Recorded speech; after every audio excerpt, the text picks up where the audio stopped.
This week we are going to be going up into space and talking about the Industrial Illusion moon base, started by Maximilian Pegasus a long time ago before Duel Monsters even started. There are people living on this moon base and there are 5 destinations you can visit.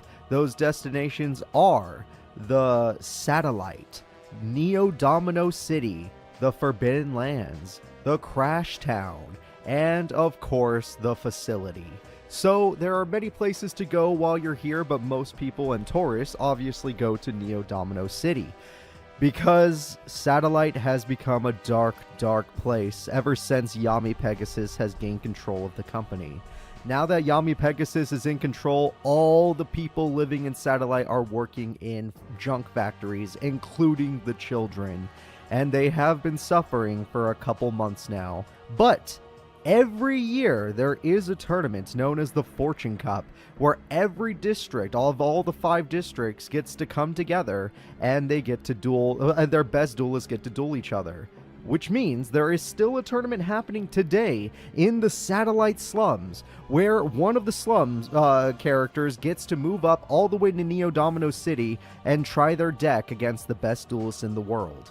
Sadly, the slum duelists don't have many cards to work with, as all of the cards they have access to are literally from the garbage, and the cops in the town, you know, sector security, have been stealing from them ever since Pegasus, or Yami Pegasus, has gained control.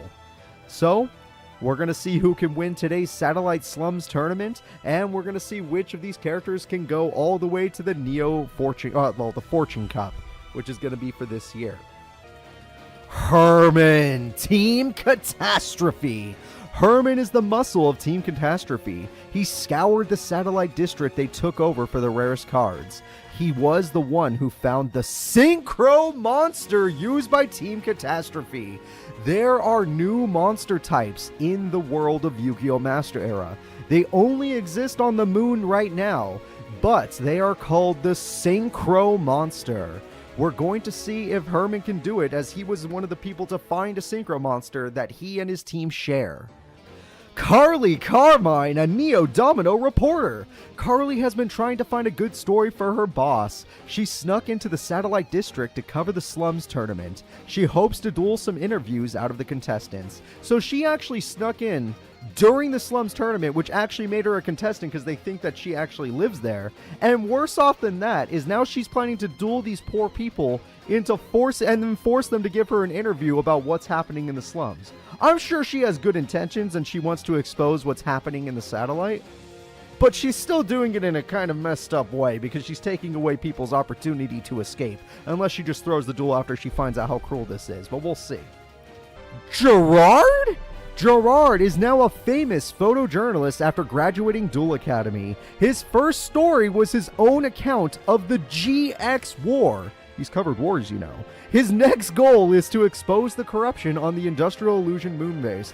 The second Gerard graduated, he joined a photojournalist, area and was able to sell his stories, as he had the stories of Duel Academy being a terrible school based on how the teachers didn't really teach, and that they lost to a public school during the Domino High versus Duel Academy tournament. Then he told them all about the murder on Duel Academy Island, and that was another big story that he released, and that it was one of the students that did it and that teachers gave them access to do it. And then he took it a step further when he talked about the GX War and mentioned that literal children were meant to protect God cards.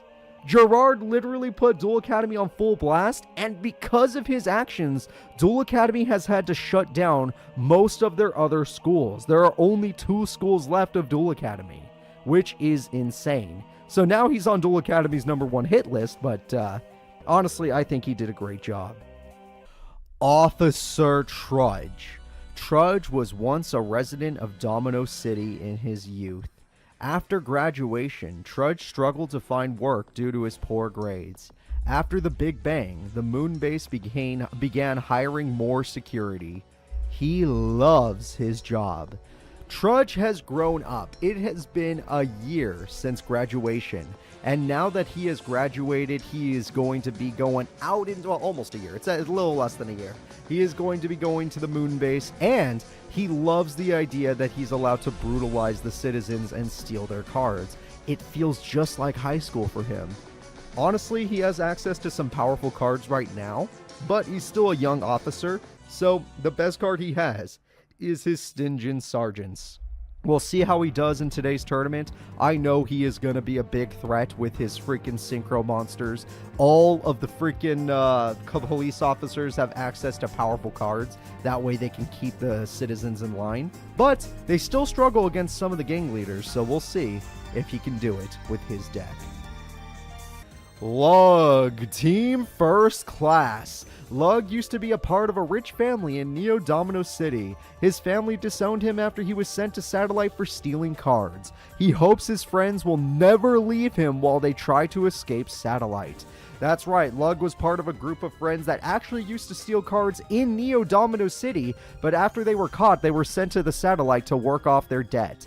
Now that they're here, they're trying to still steal cards, and they're trying to earn their way back to Neo Domino City as Team First Class. Old Man Junk, also known as Bashford. Bashford lives alone in the junkyard, picking up scrap and finding cards. He once had a family, but his wife took his son when she felt like the Satellite District was going downhill. He misses them every day. Old Man Junk has been living a very sad life as of late. His son has left, his wife has left. They are living happily in Neo Domino, thankfully, but he did not go with them because he did not want to leave his junkyard. He truly believed that the Satellite could be fixed and just wanted to be a member of it. It's where he literally raised his son. But now he doesn't have his son. He doesn't have anything. All he has is his junk. But despite that, he does find extremely rare cards in his junkyard, and a lot of them are synchro monsters. In other words, he's one of the few characters in this tournament to own more than one synchro monster, and he also has made friends with another duelist, a guy who comes around looking for dual runner parts and for rare cards, a man named Yusei Fudo.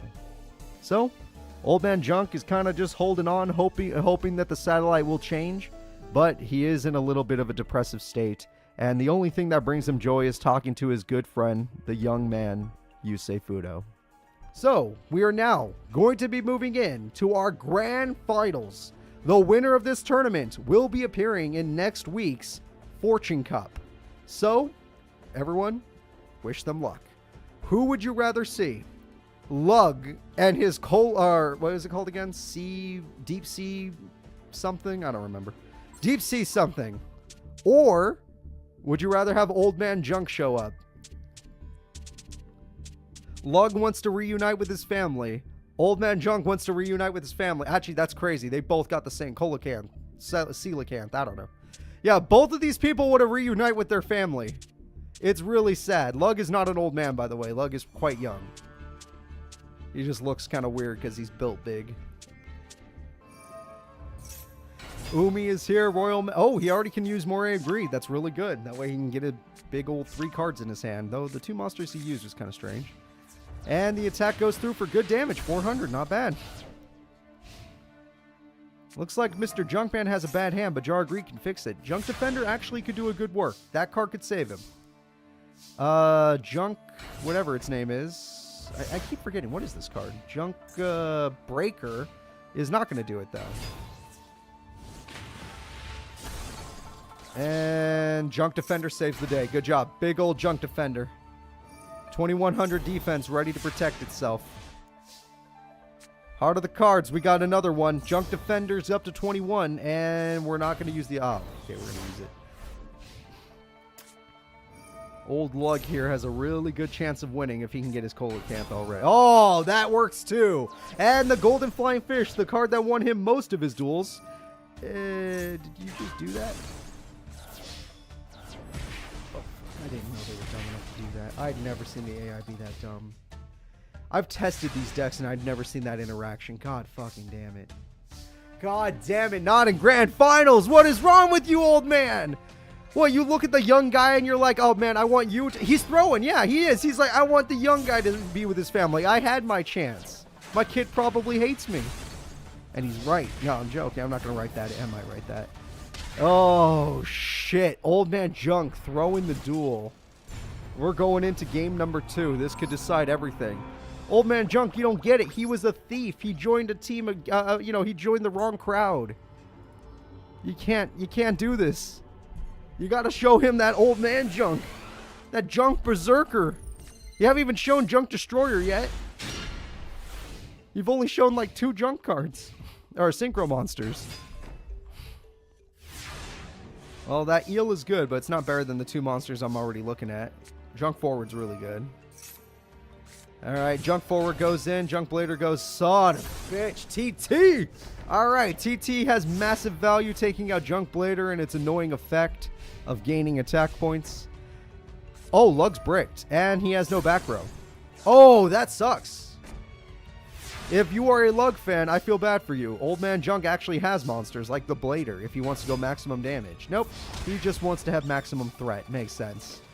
Alright, lots of threats in his hand. He can just completely destroy his opponent with 1800 beaters. And I cannot... Lug only runs 1 tribute monster, and that's the C. Colacanth guy, whatever its name is. Monster Born's coming through for Junk Blader. We got another Junk monster on the way. 18 times 3 is how much damage, everybody? Do the math with me. I don't know. I can't do math. It's like 54 is my guess. 800 life points remain. Lug is throwing back. He's like, no, I want this old man to be able to see his family again. Family. He doesn't know. He doesn't know that Junk is the one that... He lost his family for a reason. Old Man Junk lost his family for a reason. You should not be giving this old man another shot. He has some level 2 monsters. He hasn't shown off his whole deck. He wins his duels really quickly. Alright, we're going into game 3. Both duels were just a complete blowout and not really worthy of freaking, what is it? Grand Finals. But here we go. The absolute final duel of the tournament. Mr. Junk has only monsters. Let's see what happens. With only monster cards, can he make this work?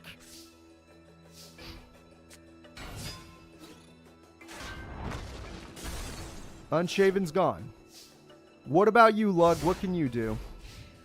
Old Man Junk didn't want to leave the satellite district. He wanted to make it better. He didn't realize how bad things would get. His family, on the other hand, left. And Junk Giant. That's a good monster. Junk Giant can do some work. Junk Giant will do some real good work. So now that you have this card, what are you going to do with it? You're going to set... Ugh. What's wrong? You can't beat a 2,000 attack point monster? It's not even that big. Oh, shit. That's going to end this duel. All right. Junk Barrage is definitely... What, you put it on the Blader? I mean, I guess, but you got to be careful. All right. 700. If he ends on Unshaven, this whole duel can change. If he ends on Unshaven, this is like... This could change the entire duel. Let's see. Everyone, fingers crossed. Okay. If he has his boss monster, he could take down the Old Man Junk. It's possible. Does he have his boss? He has his boss! Here comes Super Ancient Deep Sea Colacanth, or whatever its name is. Big damage. 800 comes through. And now he has a 2800 beater that freaking old man can't beat. You ain't stronger than him. Fake Trap. Yeah, that's a good card, but it ain't gonna save you. Nothing can save you now, old man. Nothing can save you now from the Colacanth. Alright, and we got Oystermeister, we got Call of the Han, we're just bringing back everything. Oh yeah. Oh yeah, Old Man Junk's in danger. The young man is going to go see his family and try to, get back in with the rich people. And there it is. Junk Defender's in the grave, everything's in the grave. His only chance is Junk Blader at this moment in time. That's not a bad top deck, I'm just saying. It's probably not going to be the one that makes the biggest difference. Golden. Oh, they didn't use its effect. If they used Golden Flying's effect, that would have been wild. Okay, Scrap Iron will protect the day.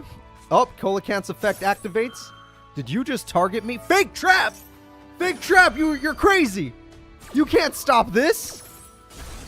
The legendary fake trap does not stop scrap iron from being negated, and it still gets removed. Good try, fake trap. You failed. You want to see Coelacanth's effect? All right, but it's really long. Probably won't even be able to read it. See? You can't read it. It's too long.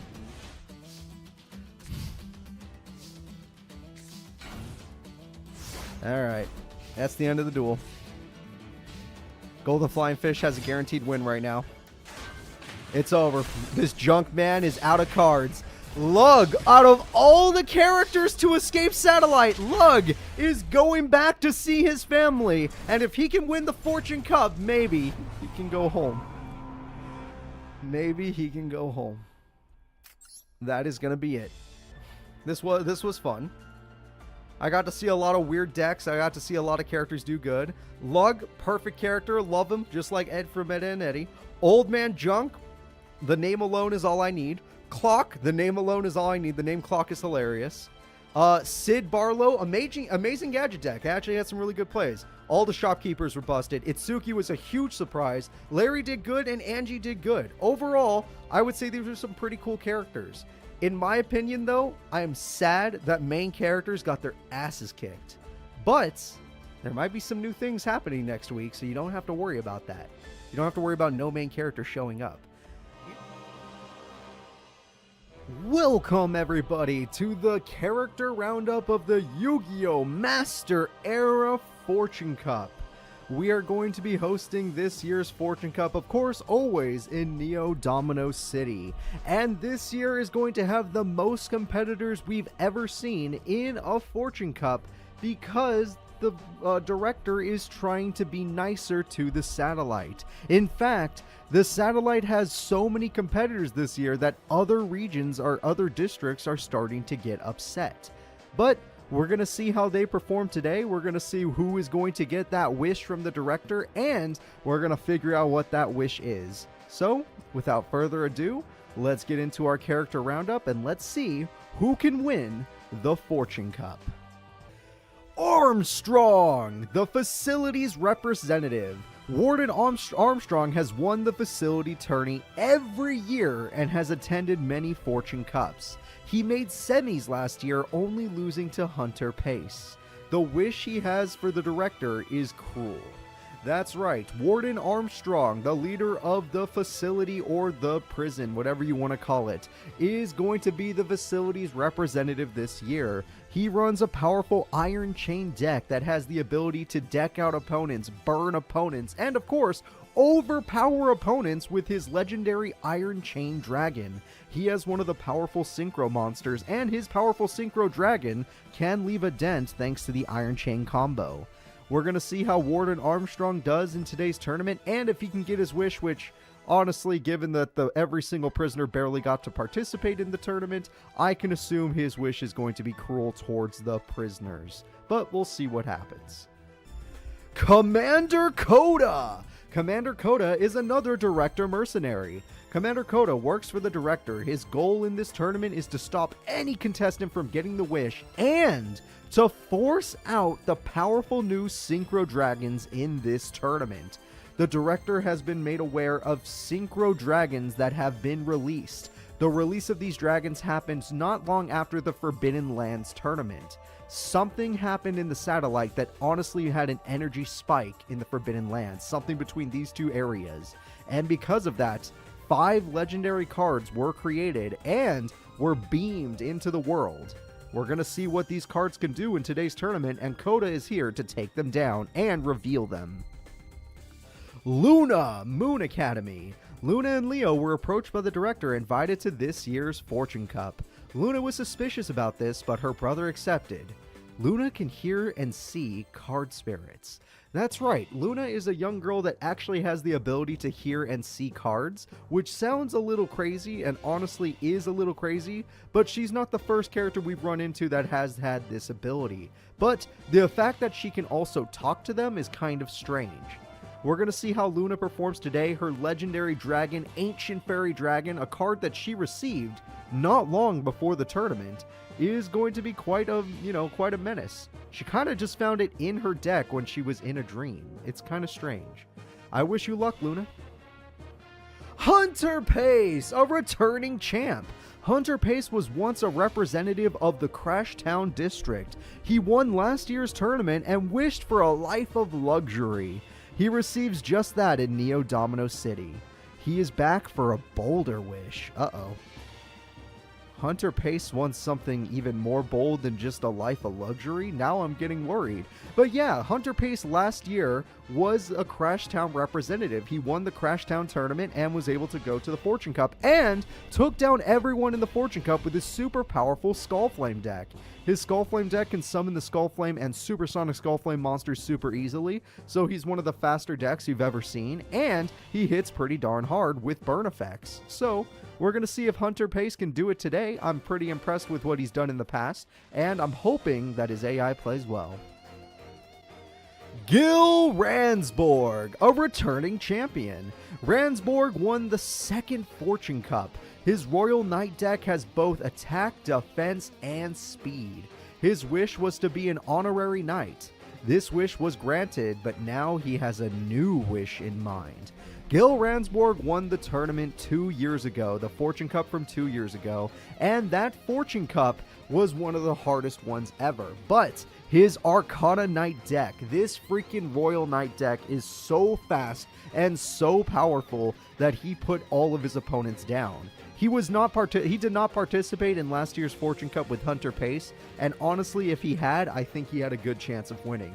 He has one of the strongest cards, one of the strongest fusions in the game, and his cards are really, really fast at being summoned. So we'll see if he does well in today's tournament. And for those of you that, let's go a little off script here. For those of you that don't understand why he doesn't have Mass Knights don't exist. They are literally anime-only cards. And obviously Tag Force has anime-only cards, but not Master Duel.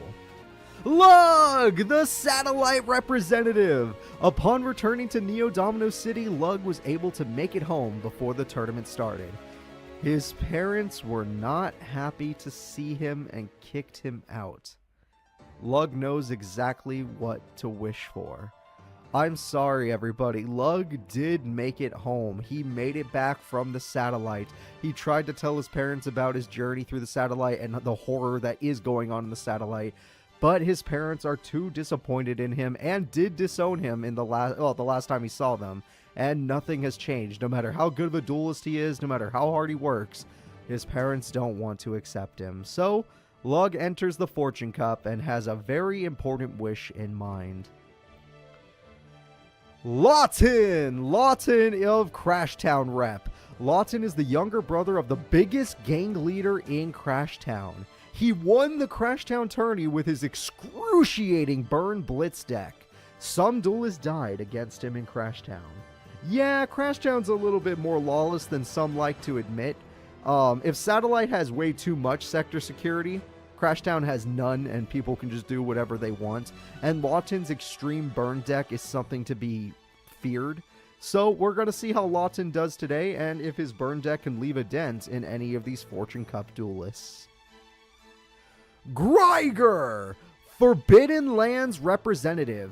Greiger is the only duelist living in the Forbidden Lands. His village survives in the intense environment, but they are in desperate need for supplies. The director paid him to help expose the new synchros, and in fact, Greiger saw the synchros be born. So we're gonna see if Greiger can make a difference and can save his village today. But he's gonna have to do a lot of work to make that happen, and if he wins the tournament, he could just wish for a better life. So we'll see what happens. Sayer of the Arcadia movement. Sayer is a psychic duelist and leader of the Arcadia movement. He has money, power, and the ability to leave and return to the moon base at ease. He decided to enter the tourney last second. Honestly, the Fortune Cup tourney, you must be invited by the director or be a representative, but Sayer has so much power in the city that all he had to do was ask the director for a favor. And now that he's here in the tournament, we're going to find out why, because something is attracting Sayer and his Arcadia movement members. Akiza Izinski of the Arcadia movement. Akiza is the strongest psychic in the Arcadia movement. Her power grew further when she dreamed of finding a card in the Forbidden Land. That card is her legendary Black Rose Dragon. That's right. Akiza, not long before the Fortune Cup was started, this was probably a couple days, maybe even a week in advance, had received the Black Rose Dragon, in her mind, in a dream. But no one knows how she actually got it. Now she's here to duel with her powerful plant deck and to show the world that the Black Rose Dragon and the Arcadia movement are going to change everything. Crow Hogan? Crow believes he was in the Forbidden Lands, even though he never was. A synchro he saw there is now in his deck. The director found him and his friends and gave them a shot at the Fortune Cup. So the director approached each and every person he saw the synchro cards go to, because he has monitors in every city, and he found Crow in his nest and was able to convince Crow to enter the Fortune Cup.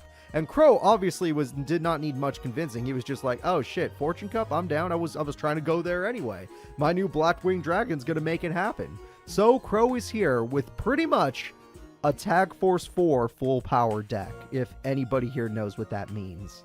So we're gonna see Blackwings at an insane power level. Let's see what happens. Jack Atlas! Jack had a long talk with the director. He agreed to be in the Fortune Cup, but only because he knows his new monster is unstoppable. His wish for winning may have changed since leaving Satellite. Jack Atlas was invited not just by the director to the Fortune Cup, but to the director's house. And Jack Atlas has been staying there and talking to the director personally. And now he's here with one of the strongest synchro monsters in the game, a 3,000 attack point red Archfiend Dragon. Will Jack Atlas make it to the finals? Will he win the entire Fortune Cup? And what will his wish be? These are all questions we're going to have to answer in this tournament. Yusei Fudo. Yusei has been threatened by the director. Everyone left in Satellite is now under lockdown. Callan has been arrested, and all the gangs are in the junkyard trying to survive. Old Man Junk can't beat back Sector Security forever. That is right, we are actually on a timetable here. Yusei Fudo wanted to enter the Fortune Cup anyway, but the director has threatened Yusei for some reason. Why is Yusei being targeted by the director so specifically? What is going on here? And why is the director using the Fortune Cup as cover to take down all the gangs in Satellite? While everyone's paying attention to the Fortune Cup, everyone in Satellite is being put on lockdown. They can watch the Fortune Cup if they have a TV, but the gangs are all being corralled into Old Man Junk's junkyard, and they're being captured left and right. Basically, it's a war zone. And right now, everyone's pretty much captured. There's not that many duelists left. There's Old Man Junk and a couple heavy hitters. That's all they got left in the Satellite, still standing. In fact, there's maybe a little thing going on. But yeah, Yusei Fudo knows all of his friends are in danger. Everyone he cares about is going to be thrown away into jail. So, he must win this tournament, and his wish is very specific, and he knows what he needs to wish for. Will his new powerful Stardust Dragon and new junk support monsters be able to do that? Or will he fall with the rest of his friends? The 4 strongest characters in the Fortune Cup will be Gil Ransborg, Akiza, Crow Hogan, and Yusei Fudo. Now, for one of the hardest bets of your life, Yusei or Crow. This will probably be the hardest bet of your entire life. Just because you've seen what Crow can do, you've seen what Yusei can do. Both are very powerful, both are very fast, and I don't know who could take it. Yusei is still in the duel, saving that dark hole had value. Kalut was a bad choice in my opinion. Am I wrong? I think it was a bad choice. Oh, he gets a 16 beater back no matter what. Kalut's in hand game. Never mind. Great choice. I didn't know he could do that. I forgot about the card in the grave. Love it. Great job. Great job. All right. Very impressive. Shura is sure as hell gonna kill that, and that gets him a monster.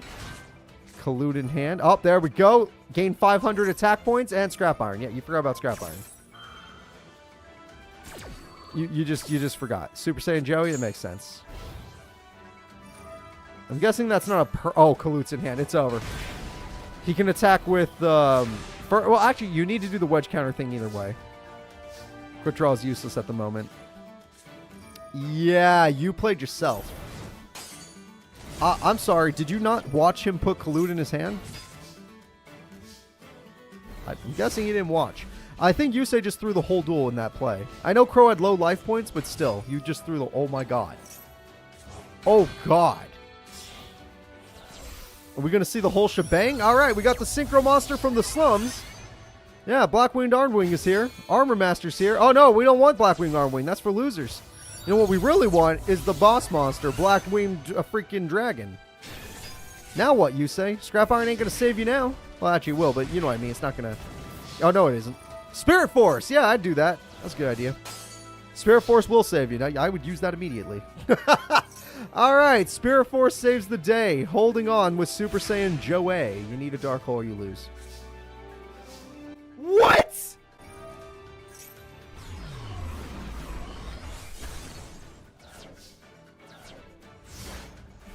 What?! You got it! He's got it! He's still in the duel! He's still here, everybody. He's not leaving. He might be leaving soon, but he's not leaving right now. You could 1-for-1 if you had to. You could 1-for-1. There's some good cards in there.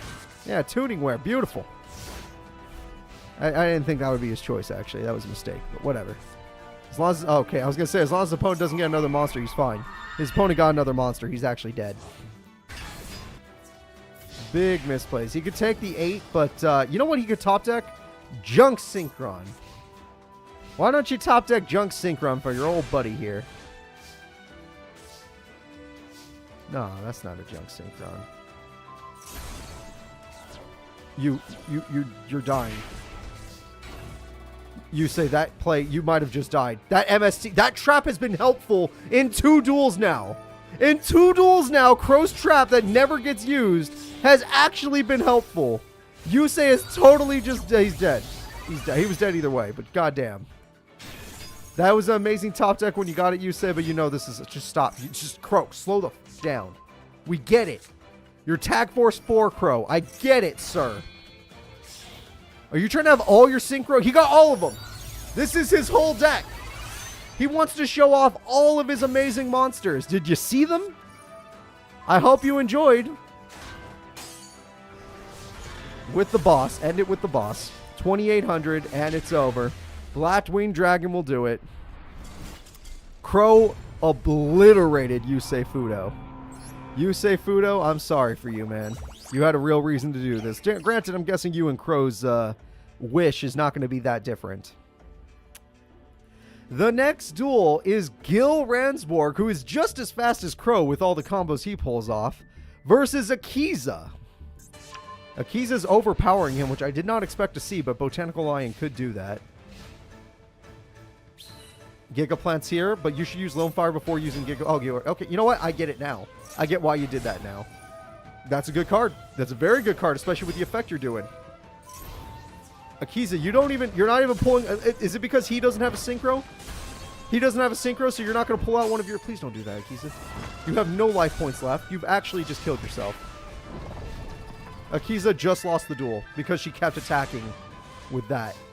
So, go ahead, win the duel. You win. Actually, with stop defense, he would... No, because of deflected... Oh, wait. Yeah, because of the deflected damage, you lose. And that is game. She deflected herself to death. Good job, Ransborg. You were not an idiot. She played way better until she started attacking with 100 and 500 point monsters on face down defense mode monsters. Lone Fire again. Wait, what? What?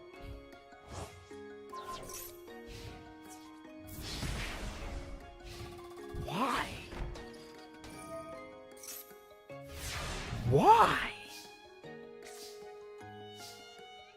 You had way better options. You had a million better choices than what you just did. You lost your Wall of Thorns, by the way. Oh, man. Oh, man, she doesn't want to win. Marker Rose doesn't matter. Absolutely does not matter. That is the end of the duel. Unless you have a trap. No, it's over. Give her back the card. Give him back your card. King's Knight gets summoned. Duel is over. You don't even need Joker's Wild. You don't even need King's Knight, apparently. So, that is going to be it. Akiza, I actively watched her throw the first duel, and I actively watched her throw the second duel. That was horrible. She played so well in every other duel, but the second she fought Ransborg, she played horribly. What, did he get into her head? Call her a witch or something? The next duel and final duel of the tournament will be Crow, one of the fastest duelists I've ever seen, versus Ransborg, one of the strongest duelists I've ever seen. Great job getting bronze, you say. That's mostly for me, though. That has nothing to do with the plot. You're still screwed in terms of plot.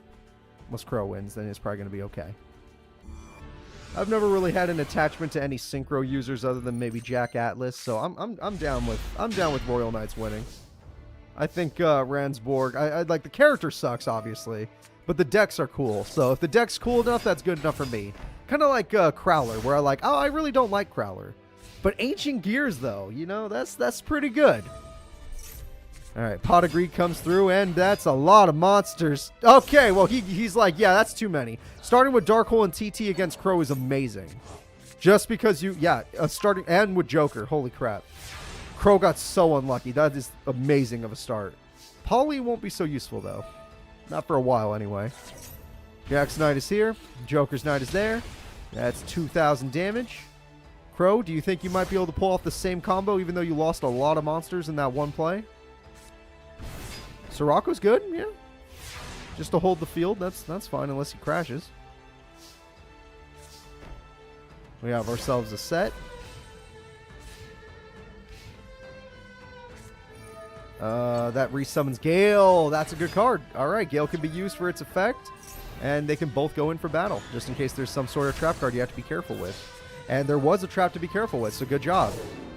Pro Hogan is now at 4,000, which is very bad for him. He's going to try and synchro, but we already saw the hand, literally being able to clear out Crow's field twice. And Joker is his best card because it just keeps coming back. It's not leaving unless it gets banished. So, yeah, Joker's just going to keep coming back, guys. He only has one of those in his deck. I even thought it was too good. That's why I'm like, yeah, I'm going to limit this to one. Didn't matter. He's drawn it. Darkhole. There we go. Bye, Black-Winged Dragon. You failed. And Jack's Knight is here. Joker's here for 2k. That's another fourth. Okay. He's down to 2,000 life points. Crow has lost his field every single turn. And he is on his last turn. Crow's last turn has Shura, and Shura's got Kalut, and Kalut is colluding a victory. So 1,200 comes through. He's going to need a synchro summon right now just for safety reasons. Yep, Kalut again. He's addicted to Kalut. He always picks Kalut, like almost always. And Joker's like, that Kalut looks real killable. I'm probably going to go kill it. I won't be able to win the duel, or maybe sure. I don't know who you kill. Premature with Jack's Knight. And it's time. We're going to wipe his whole field again. Just keep it going. Wipe those fields. Here comes the Knights. And we got the Black Thunder. They're banished.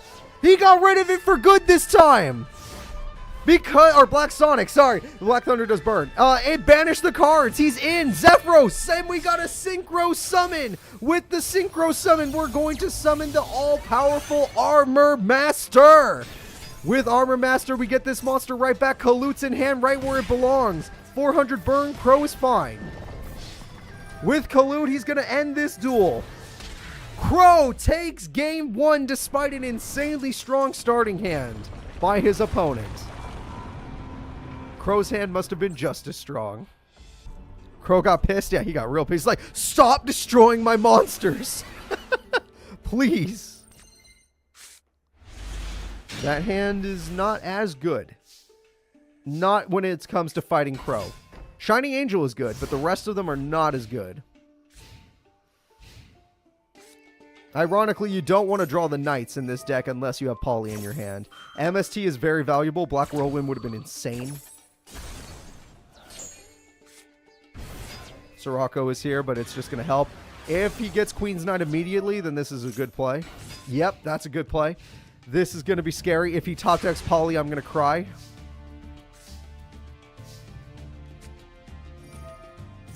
Warrior returning alive. Queen's Knight gets normal summoned. Is that what we're doing?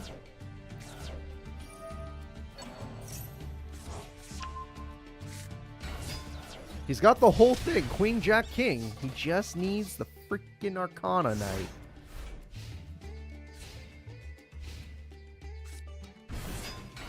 That's really nice. That is really nice. That combo is always good when you see Crow pull it off. Alright, Crow has done good damage. He synchros for his boss, and honestly, it's fine because Gale would have died if he didn't, so you might as well. And Blackwing Dragon is here, everybody. Blackwing Dragon is scaring off the opponent. Ransborg in Grand Finals is starting to slip up. He's like, wait, my opponent's not throwing? My last opponent let me win. What's happening here? Literally, Akiza probably would have actually stood a chance against Crow. But, yeah, because she could wipe the field and just beat him in attack points. Oh my god, is Crow just gonna destroy Ransborg? He can't even use Premature Burial anymore. Joker's wild my ass. It's over. This man is insane. I told you, Attack Force 4 Crow is insane. He's too good. He's too damn good. He has done it. He has won the Fortune Cup. And with this victory, he will get his wish. Before we get into any of that, I will let you know that I can let you know what... you want to know what Ransborg's wish would have been? You guys want to know what Ransborg's wish would have been? It was a fun... It would have been a fun one. But it didn't need to happen. It's fine that it didn't happen. So... Ransborg's wish would have been he doesn't want to be a knight anymore. He wants to be a king, which implies that he would be in next week's tournament. He actually would be sent to Earth, and then he would be going into the tournament for the next King of Games, which is next week, by the way. But Crow's wish is very different, so he has nothing to do with that. And I will save that for the next time we get into a 5D story. What about Kiza's wish? Kiza would have done pretty much the same thing as Ransborg, but for getting the Arcadia movement more members.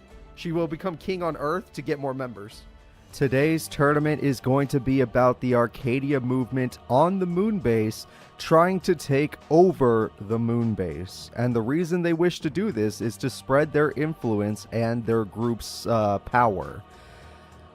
Sayer has been holding back what his group can do and has been building his members for years and years, even before Duel Monsters was invented. And now that he has enough power, he believes he can take over the moon base. He even has a secret weapon that he's been priming for this exact day. So, we're going to see if the Arcadia movement can take over the moon base and if they can spread their influence, and we might even figure out what the Arcadia movement's true intentions are. Gerard, a resident. Gerard gave up on his story of the satellite after Crow's wish fixed many social issues. This Arcadia expansion is the next best thing, though. A cult taking over the moon is sure to get people reading.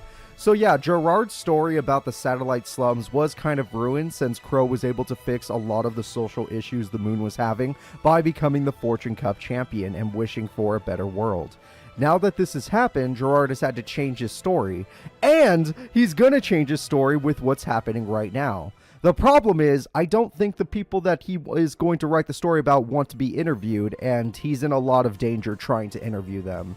So good luck, Gerard. I know you've covered wars, but this might be a war you don't come back from. Carmine began reporting on the large assault of psychics on each district. She thought the director or even Industrial Illusions would intervene. Sadly, that does not seem to be the case, and she is in danger. All of those residents are either being converted into the Arcadia movement or being destroyed by their psychic powers. Carly will not be converted, so she must defend herself today, as apparently the person in charge of Industrial Illusions, Yami Pegasus, cannot be bothered to stop this attack, and the director himself is not coming forward to stop it either. So yeah, the moon base is in actual danger, and Carly is just going to have to fend for herself out there and report on what's going on. Misty is the most famous model from Neo Domino City. She has a grudge against the Arcadia movement as their poster girl Akiza brainwashed her brother to join the movement. Misty has a grudge against not just the Arcadia movement, but Akiza herself. And she hates her because her brother fell in love with her poster, apparently, and went to join the Arcadia movement. Since then, she has not heard from her brother, and honestly, he could be converted or worse at this point. All that matters is that she's going to try and stop the freaking Arcadia expansion, as she knows that these people are sons of bitches. That is her words, not mine.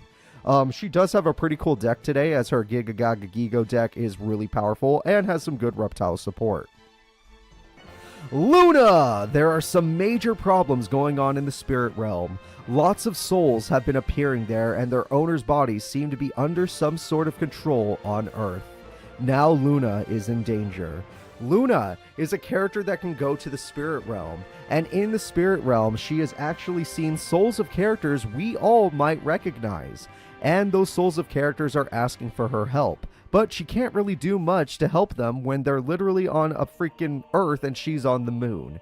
Still, we're going to see how she does today, as she is in danger. The Arcadia movement loves psychics, and her abilities seem to give off psychic energy. So, will Luna be captured today and be converted, or will she be able to be defended by either herself and her power, or the people that care about her? Nino, Arcadia Closer. Nino's average psychic potential has been molded by Sayer for years. With the new Synchro cards releasing, she is able to fully manipulate the cards into real psychic attacks. Nino has always been a pretty average psychic duelist. She has had the ability to somewhat hurt people with her psychic powers, but she doesn't typically use them for that. She is more of a person that can measure psychic powers, which is why, even though she's a closer, her job in the Arcadia movement is to test out the grunts. Anybody that's grunt level, she is the one that tests them out. And her deck has actually gotten a lot stronger since Synchro cards have been invented or released, and those Synchro cards have allowed her to use psychic powers to actually hurt people. So we're going to see how Nino does today. She is a closer, which means she's someone you need to watch out for. Her and Shiki are pretty powerful. Anka D, what the hell are you doing here? Arcadia Recruit. Sayer noticed Anka during the underground clash. Her psychic potential was off the charts. He couldn't approach this with brainwashing, so he decided to be upfront about his intentions. Anka was in. Anka D is one of the strongest duelists in the underground, and she has one of the highest ranks. The problem is that she found herself on the moon. And now that she's on the moon, she got to talk to Sayer. Sayer has given her new information about why he does what he does, and she's not exactly against it. She's one of the few people that know Sayer's true intentions, and now she has decided to join him. She is just a recruit, but she is definitely someone that is off the charts, and I literally mean that because she doesn't exactly have psychic powers. She just has something going on around her that is it's too hard to measure. So Anka D is someone to watch out for. She was one of the strongest characters in the underground clash, so she is going to be a menace being part of the Arcadia movement. Jack Atlas! Jack Atlas has been furious since his loss at the Fortune Cup. He has been spotted hanging around the director in his free time. Now he has been sent to quell the psychic uprising. Apparently, Jack Atlas and the director have become buddy-buddy, and Jack Atlas has been doing small jobs for the director. This is no small job, though. He has been asked by the director personally to quell the psychic uprising, and honestly, with Jack Atlas's new buffs, I'm sure he could do it. He is a very powerful duelist that focuses on high attack stats and brutal effects. Dimitri, an Arcadia captain! Finally, we're going to get into this. I've been waiting. Dimitri has been with the Arcadia movement since he was young. He has been working on the Earth to find potential members for Sayer. Him and a Hypno member scoped out Yugi before he was a king. Honestly, Sayer has been looking for powerful members not just on the moon, but Earth. I don't know if you guys remember an earlier an earlier profile of Sayer, but it was mentioned that he was able to travel to the Earth and to the Moon at will. He could do it whenever he wants. Dimitri has been one of his members down there, and he's one of the strongest members.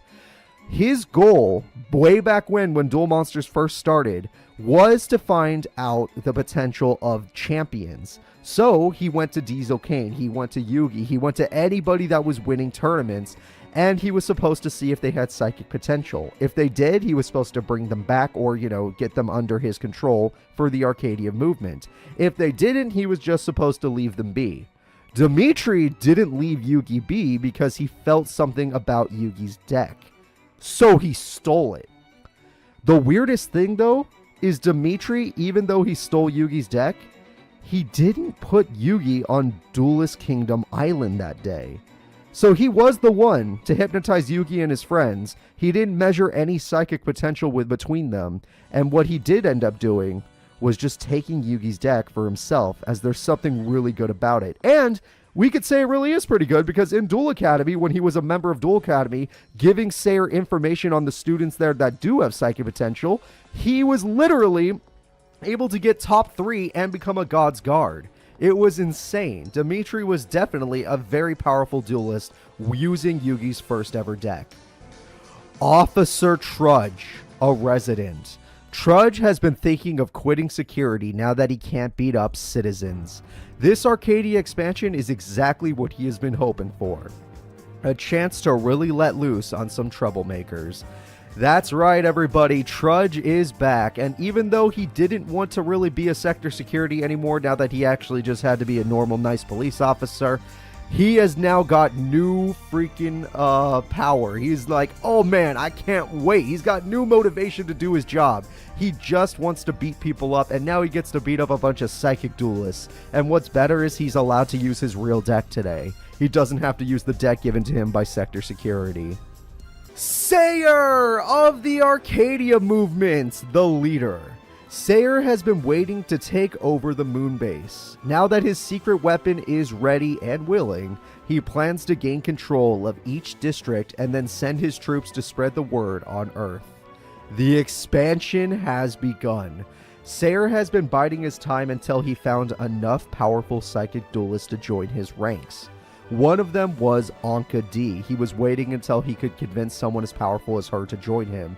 She was top 3 or top 4 in the underground, and that is a very, very scary rank to be against such brutal duelists. So, we're going to see with his new secret weapon that he has not shown off if he can win and take over the moon base today.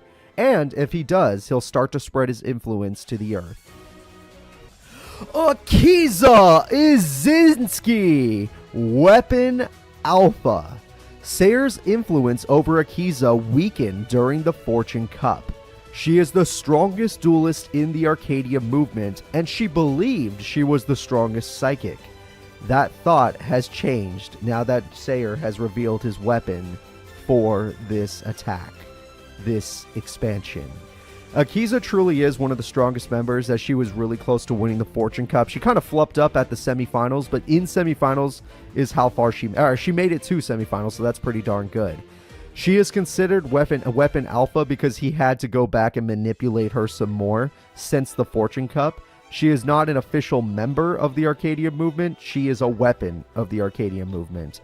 Her psychic potential is the highest he's ever seen on the moon, but his new weapon is even stronger. And even though she's pretty high scale, she's not even at full power when it comes to psychic powers, as she is still wearing her limiter. Yusei Fudo. Yusei Fudo has been wondering what happened to that girl he fought in the bronze match. The attack on Arcadia has given Yusei new motivation to convince his members to disband. No, its members to disband, sorry. Flubbing it up, but it doesn't matter. Yusei Fudo is one of the strongest duelists we've ever seen after the Fortune Cup tournament, and he is here to try and not only stop the Arcadia movement, but just stop the members from being members anymore. He wants to break their brainwashing, and for those of them that aren't brainwashed but are simply being manipulated, he wants to show them a better way. He wants to show them a better life. We'll see if he can pull that off today. Belowski! Weapon Omega! Sayer kidnapped Belowski before the murder on Duel Academy. No brainwashing has worked on the kid, so Sayer was forced to lie. He convinced Belowski to duel today and knock out anyone that opposes them. The reason, number one, that Sayer has not been attacking the moon is because this weapon of his has been unwilling to do anything but sleep and chill. Belowski, after a long time of convincing and a long time of Sayer being like, oh dude, we're gonna have so much fun, you just gotta duel a couple of these bros. I don't know how that works, but Sayer had to use it took him a while to figure out what works on Belowski.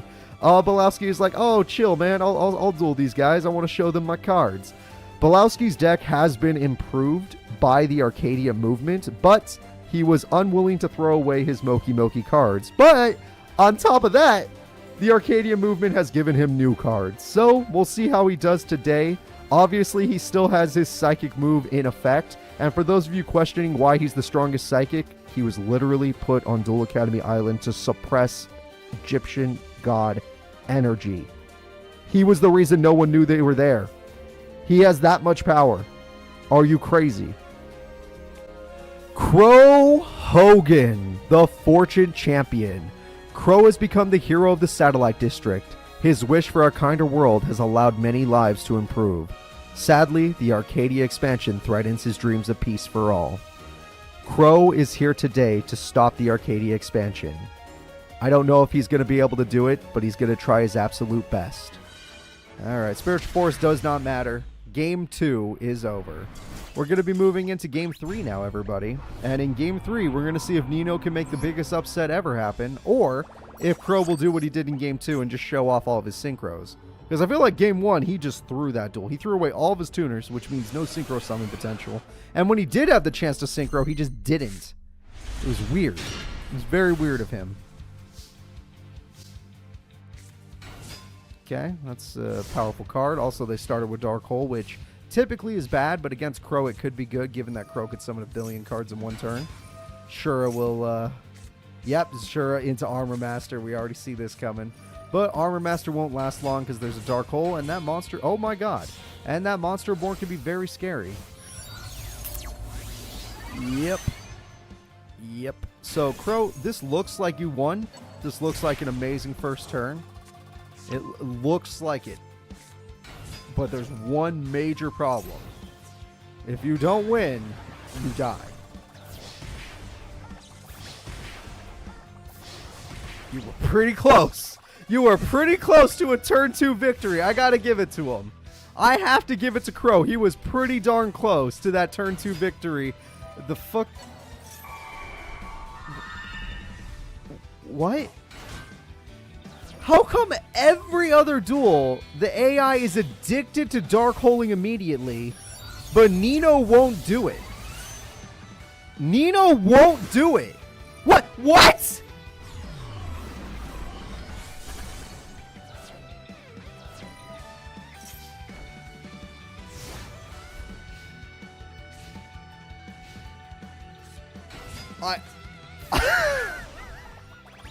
I haven't seen a play like that since Zane back in Tag Force. I have never seen an AI not use it. I hate the AI because they always spam their Dark Hole. That one waited till the worst possible moment. They actually waited till the worst possible moment to use it. How did it get worse? How did the AI actively get worse? It's like we're watching it become Tag Force AI. Alright, Crow's breaking out his old boss monster that he used in the Slum tournament. And it almost destroyed him, but he still has got this because his opponent can't play defense. If he goes into defense mode, he dies. Oh man, that's upsetting. That's quite upsetting. Oh wow, Crow's in trouble. Crow, you might get knocked out. And your opponent misplayed. Crow got knocked out by someone that misplayed that hard? She won? The closer closed him out? Literally the Fortune Cup champion, the hero, has been knocked out in the first duel. Let's see what they do now. Psi Station, sure. Interesting. That damage went the wrong way. They're probably surprised by that. Trudge is brick, so he needs a level 2 tuner or he loses. You can at least get rid of Psychic Jumper.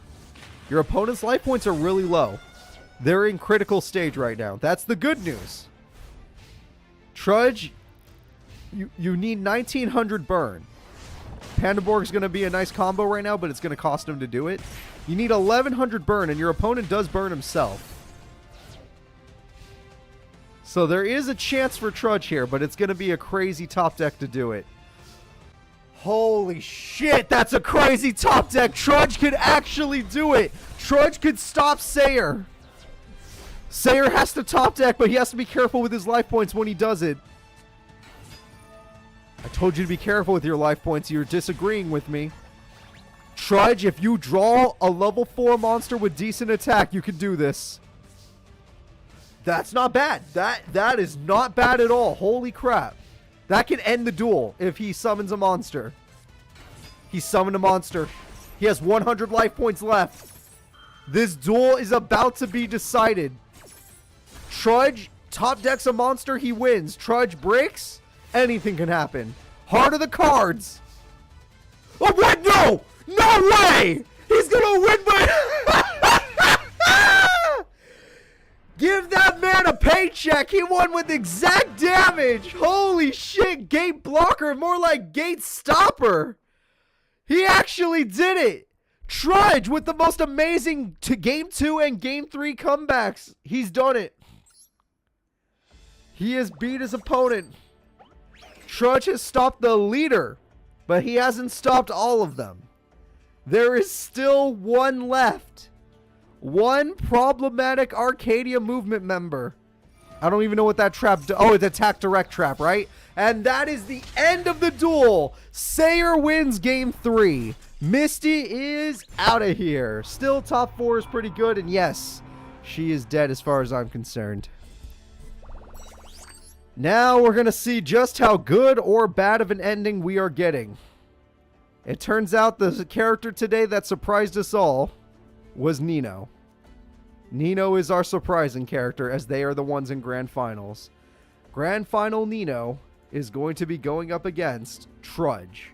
And Trudge, you already had 1 miracle today, so try to make it 2. All you gotta do is stop Nino.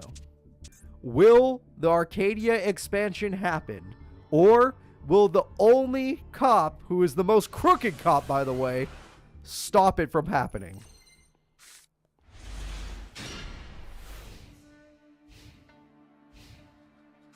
Officer Trudge is ready. Nino is ready. He has all spells and traps. That is so unlucky. Dude, he drew only spells and traps. That's so bad. When he already had a tuner monster ready to go. What does that card do? Oh, okay. Oh, Giant Rat is here. It should have been face up with his friend. There's your level 4. Get out, Goyo. You know you need it. You need Goyo, boyo. There we go. Trudge is going to use this card. This is one of the strongest cards in the game. It was a classic monster. Back in the 5Ds era, it was literally the monster. I don't remember if it got banned, but I know it was super busted. Alright, Giant Rat. Stealing a Giant Rat isn't always the best, but you have a magic cylinder, so I know you'll be fine. You're going to synchro it. Wow! Never mind! He had a plan. Just don't have a dark hole. Hope to God they don't have a dark hole there, Trudge. Ban into an errata? That's a shame.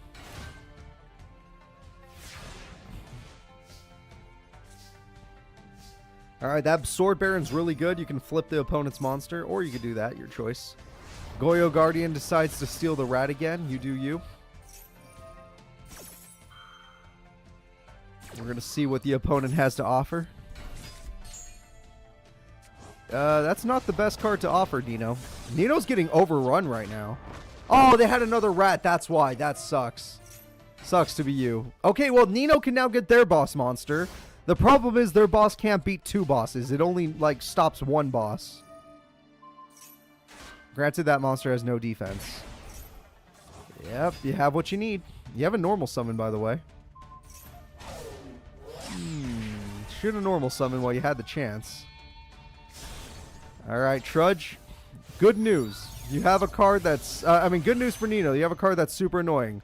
Bad news. It means nothing when you had no monsters to destroy them with. Gate blocker, smashing ground. You lose attack points either way, I think. Yeah. Sorry. Do they have... I think they had to target gate block. Why did you put it in defense mode? I guess you still have game, but still a weird play. Still a weird play. Alright. The winner of game number 1 is Trudge, and he did it convincingly. He just completely destroyed them. We're going to be moving into game number 2. And we're going to hope for the best here. Yeah, I think Gate Blocker is good. It says you have to target me. You can't target my friends. Game 2, will Trudge, of all characters, do you guys remember Trudge from the Domino High Tournament when he was the bully? And he's the one that has to save the day today? It's such a weird change of fate. Or will Nino do it for the Arcadia movement? Early Harpy's Feather Duster, maybe too early this time. All you hit was a Dust Tornado. Okay, that card does beat you, but he's set up for Goyo. Trudge is set up for Goyo, and he's got Harpies. Oh, man. Oh, man. That's not good. I wonder what Nino had back there. Was it good? It was pretty good. It was pretty good. Yeah, this is a very early Goyo Guardian. Or not. Are we not going to Goyo? Sir? I was going to say, Goyo has 2,800 attack. You could have stolen the opponent's monster. All that was unnecessary. You could have still had Smashing Ground, stolen the opponent's monster. Life would have been good. But okay. That's fine. Okay, Giant Rat. Oh, wow, it beats it! Giant Rat beats it by 50! Goyo Guardian lost to a rat in battle! Oh my god! It only took 1 spell card. But Stingent Street Patrol is here. Yeah, I understand, Jason. I'm not free today either. Speaking of which, even though they're definitely not watching, I would like to say happy birthday to Pia. Happy birthday, Pia. And I hope you have fun with your Miss Pac-Man. Alright, Goyo Guardian goes in. Goyo Guardian does a good job. And 1,800 damage. Holy crap, that's so bad. Your life points, your best cards have been stolen. It doesn't matter. It's over. Nino's going to win game 2. We're going to game 3. We are going to game 3. It's a guarantee.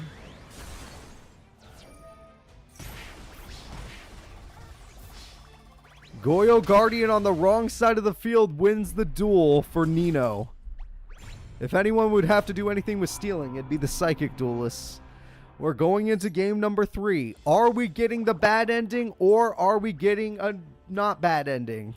I have a problem calling it a good ending when Trudge is the one that gives it to us. This is it. The deciding duel of the entire tournament. Of the entire Arcadia expansion. The legendary Gate Blocker? Impossible. Might want to use that Samurai Sword, Baron.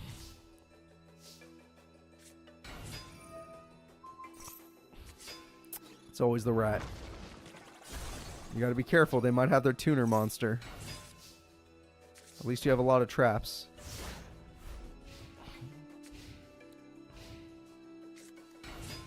Okay, Gene Warped is good burn. Oh my god.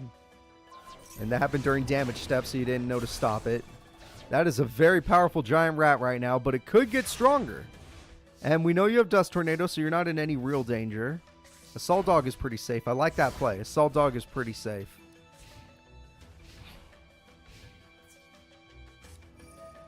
Magic Cylinder, yeah, you might as well get use out of that while you have a chance. 3,400's definitely worth it. 3,400 burn in one turn, I'd take it. Now, you could Stingent Security, and I'd say it's worth it if you Dust Tornado. That's interesting, but still, I'd Stingent Security. Yes, good play. Stingent Sergeants. He's making really good plays in game number 3, I have to say. This used to be his boss monster back in that one tournament we threw. The Satellite Slums. Okay. I thought he was able to attack again, but apparently not. Oh, you have to chain it. Okay. So now they know they're not stronger. They're all... I mean, that one's stuck in attack mode, though. Okay. Guard Dog can do something. Fisher can do... I'd Fisher. I know I usually say resource management, but the rat could become Jutei Fighter, and then that's a problem. Yeah, see what I'm talking about? Please Fisher or destroy the Jutei Fighter before this becomes... Oh my god, the one time you don't have resource management. The AI actively... Look. It only has resource management when it doesn't need to. Because now they could just normal summon a monster, and then the Fisher would hit that monster they normal summon. It's like I see the future. It's like I see the fucking future. Nino has this. It would take a Dark Hole to come back. Security Orb can buy you a turn, I guess. I guess. Maybe. He has to... Okay. It's official. Trudge has to top deck Jutei Fighter. It's top deck that or lose. That is how this duel will be decided. Top deck Jutei Fighter or lose. The entire duel is decided right now. Wiretap it is. I see a GG on the way. It's on the horizon. Very few cards can come back right now, if he even has the life points to do it, because there is piercing involved. Yep, you got one more turn, Trudge. This is it. Trudge's last draw before we get a bad ending. It was one card away! It was one card away! Are you serious? It was only one card! The winner is Nino! We have another surprise tournament victory! Nino has done it for the Arcadia movement! The Arcadia expansion is a success! As far as I'm concerned, the Arcadia expansion is a success. The moon is now under their control. They control the ports. They can go to Earth. Not just one or two of them, but all of them. Oh god, that means a lot of things for next week. That means a lot. That's not good. That's very dangerous now. Okay. Alright, this is the timeline we're living in. This is the... Fuck it. I'll live in this timeline. I'll write this timeline. We'll do it. Hello everybody, and welcome to today's episode of the Yu-Gi-Oh! Master Era Signer Struggle. Today is going to be the Signer Struggle, a tournament that is back up on the moon. The moon was actually at peace for a little bit of time. Not a good kind of peace, but a bad kind of peace, where all of the Arcadia movement members were rounding up citizens and brainwashing them. Also just putting them in prisons because they were, you know, in the way. The ones that couldn't be brainwashed anyway. But after Sayer got comfortable, he started sending some of his members down to Earth. Some we've actually already seen dueling in the Earth tournaments. The problem with that is that he left the moon base less defended. And then a new force started to rise. A force of duelists that are so powerful that they have actually started causing chaos on the moon. And now, with people getting released from their prison cells by this new force, and the new force themselves simply being very powerful and also maybe not that good. I'm not going to say this new force of duelists is a good force of duelists, they're just more helpful than the Arcadia movement is. So, without further ado, let's get into today's tournament of the Signer Struggle. A tournament that has signers, the Arcadia movement, random citizens, and of course, the Dark Signers. The next character we're going to be talking about is Crow Hogan, one of the signers. Crow Hogan and his friends were able to escape the facility district. The brainwashing proved ineffective on him. They were able to break out due to the actions of a dark old friend. Apparently, a friend of Crow and his gang has let them go from the facility by causing a massive riot. And now that they've escaped the facility, they're ready to get back into dueling and taking down every Arcadia member they can find. But they aren't exactly comfortable with the Dark Signers either. These other duelists don't seem to be of pure intentions. So they're going to duel everybody that gets in their way, and we're going to see if the Signers can win it today. Go Crow Hogan, you are the Fortune Cup champion of this year. Jack Atlas, another one of the signers. The director sent info to Jack after he was captured. The information was the time to escape, as the Arcadia movement would be busy dealing with powerful new duelists.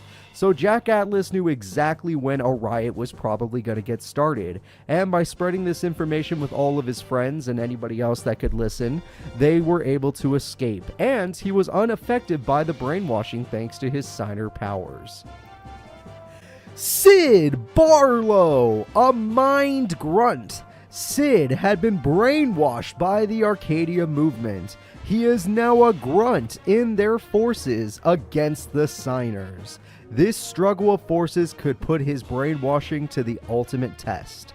The thing about brainwashing people, if you beat them in a duel, they'll become unbrainwashed. So, Sid Barlow needs to defeat everybody in his path for the Arcadia movement to regain control of this chaotic moon. I wish him luck, as his gadget deck was really good way back in the Satellite Slums tournament, and who knows how good it can be today. Yusei Fudo, one of the signers. Yusei was shocked when the facility he was held in exploded into chaos. The Arcadia members found themselves busy dueling a new threat. A threat that Yusei recognized as his old leader and friend.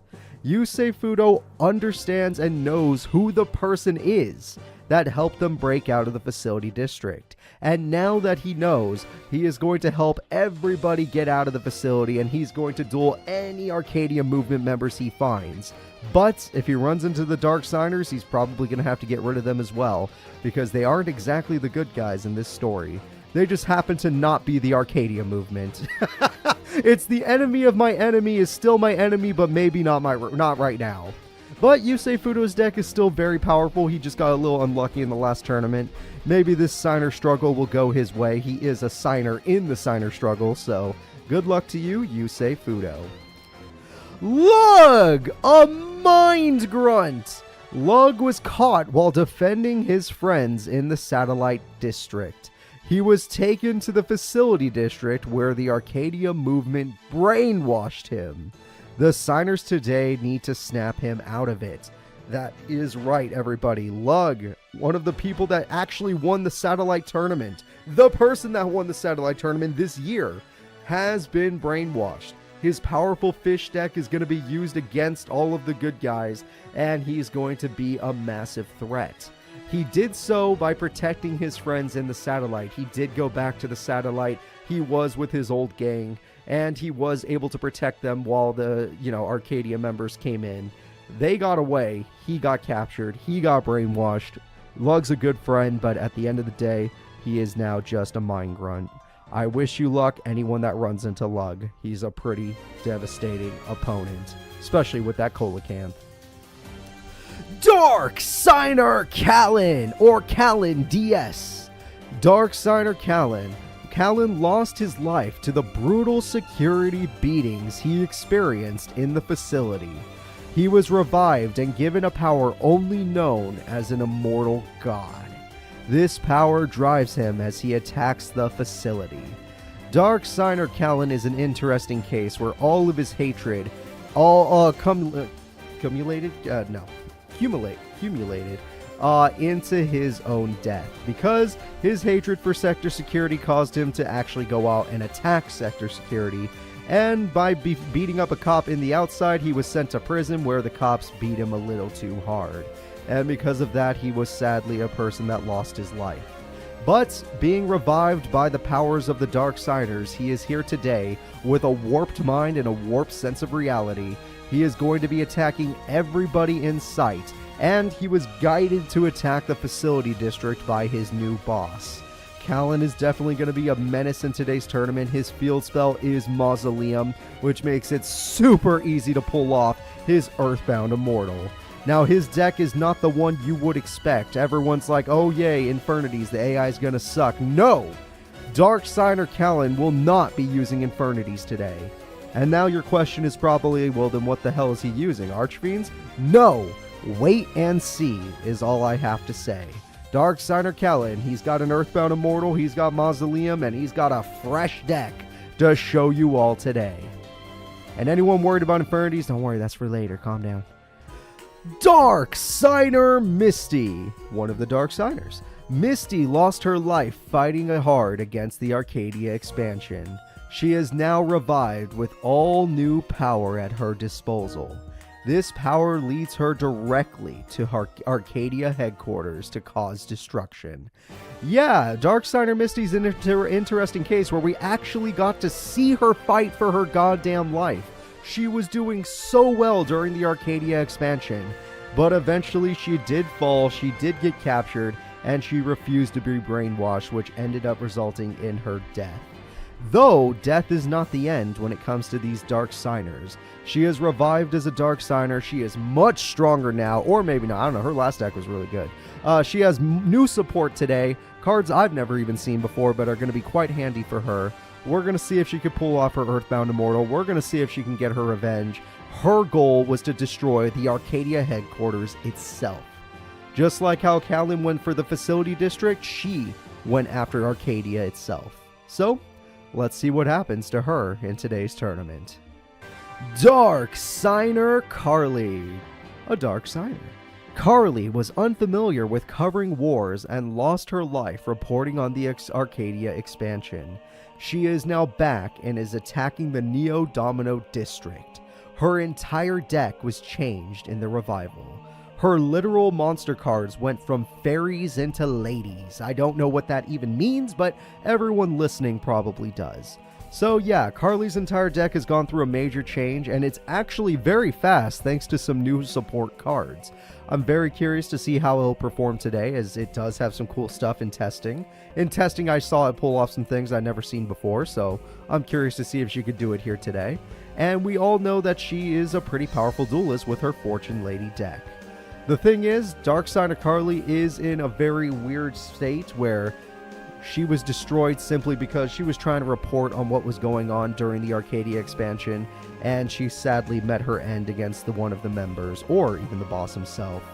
Sorry about that, Carly. It's a real shame, but hey, at least in our story you didn't get thrown out a window. That was pretty brutal. that was pretty messed up, but yeah.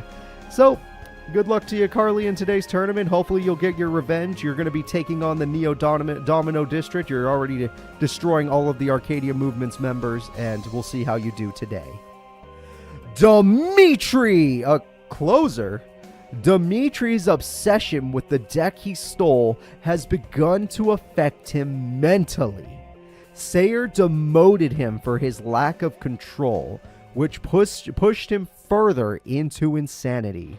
He has begun to act like Yugi Muto. Dimitri is starting to lose himself to his own abilities. His ability to copycat is starting to work against him, and Sayer had noticed this, so instead of being a captain, he has been demoted to a closer, which is still a pretty high rank in the Arcadia movement.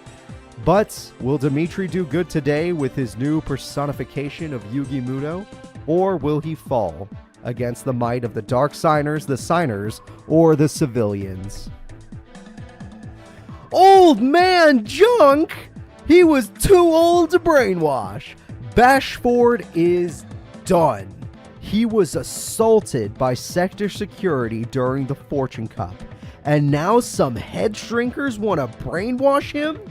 For those he loves, he will not hold back today. Old Man Junk was definitely one of those people that was a real one. This guy was so cool. During the tournament, the Satellite Slums tournament, he was a major player and was one of the coolest characters to watch. During the Fortune Cup, he was one of the few duelists that was able to hold back sector security and stop them from arresting some of the other duelists. And now, all of the Arcadia movements have been trying to capture him in the Satellite District, and they have not been able to.